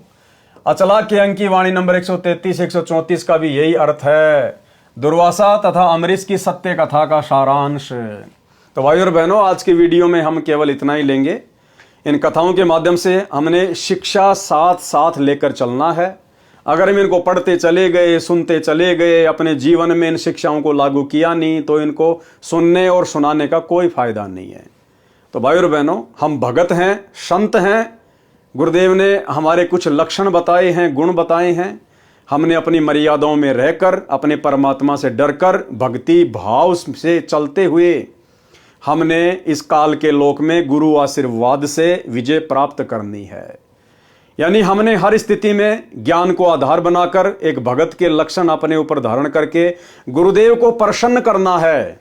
अगर मोक्ष प्राप्त करना है तो सीधा सीधा पॉइंट है कि अपने गुरु को प्रसन्न रखो।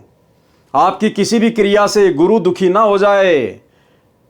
जिन बातन से गुरु दुख पावे उन बातों को दूर भगावे। हमने उन कर्मों से हमेशा दूरी बना के रखनी है जिन कर्मों से, जिन अमर्यादित हरकतों से हमारे गुरुदेव नाराज हों, रुष्ट हों, उनको चोट पहुंचे।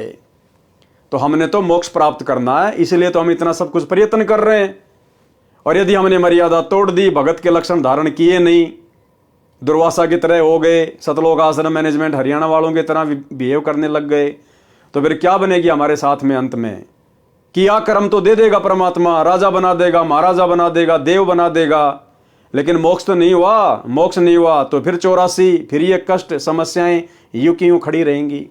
तो भाई और बहनों, हमने तो हर हाल में सहन करते हुए आगे बढ़ना है। जैसे हमारे गुरुदेव भगवान एक भगत की भूमिका करते हुए सबकी गालियां, सबकी मार पिटाई, सबके लांछन, सबके व्यंग, ताने, जेल सहन करते हुए निरंतर भक्ति मार्ग पर आगे बढ़ रहे हैं। हमने भी उसी प्रकार से अपने गुरु के भक्ति वाले जीवन को देखते हुए निरंतर आगे की ओर बढ़ना है, नीची गर्दन करके अपने आप को मृत जानकर। तब गुरु हमसे प्रसन्न होंगे। तो भाई और बहनों, आज के वीडियो में केवल इतना ही। कल रात्रि 8 बजे फिर से सभी भाई बहन लाइव जुड़िए। तब तक गुरुदेव भगवान हम सबको आज्ञा दें, इजाजत दें, आशीर्वाद दें। बंदी छोड़ सतगुरु रामपाल जी भगवान की जय हो।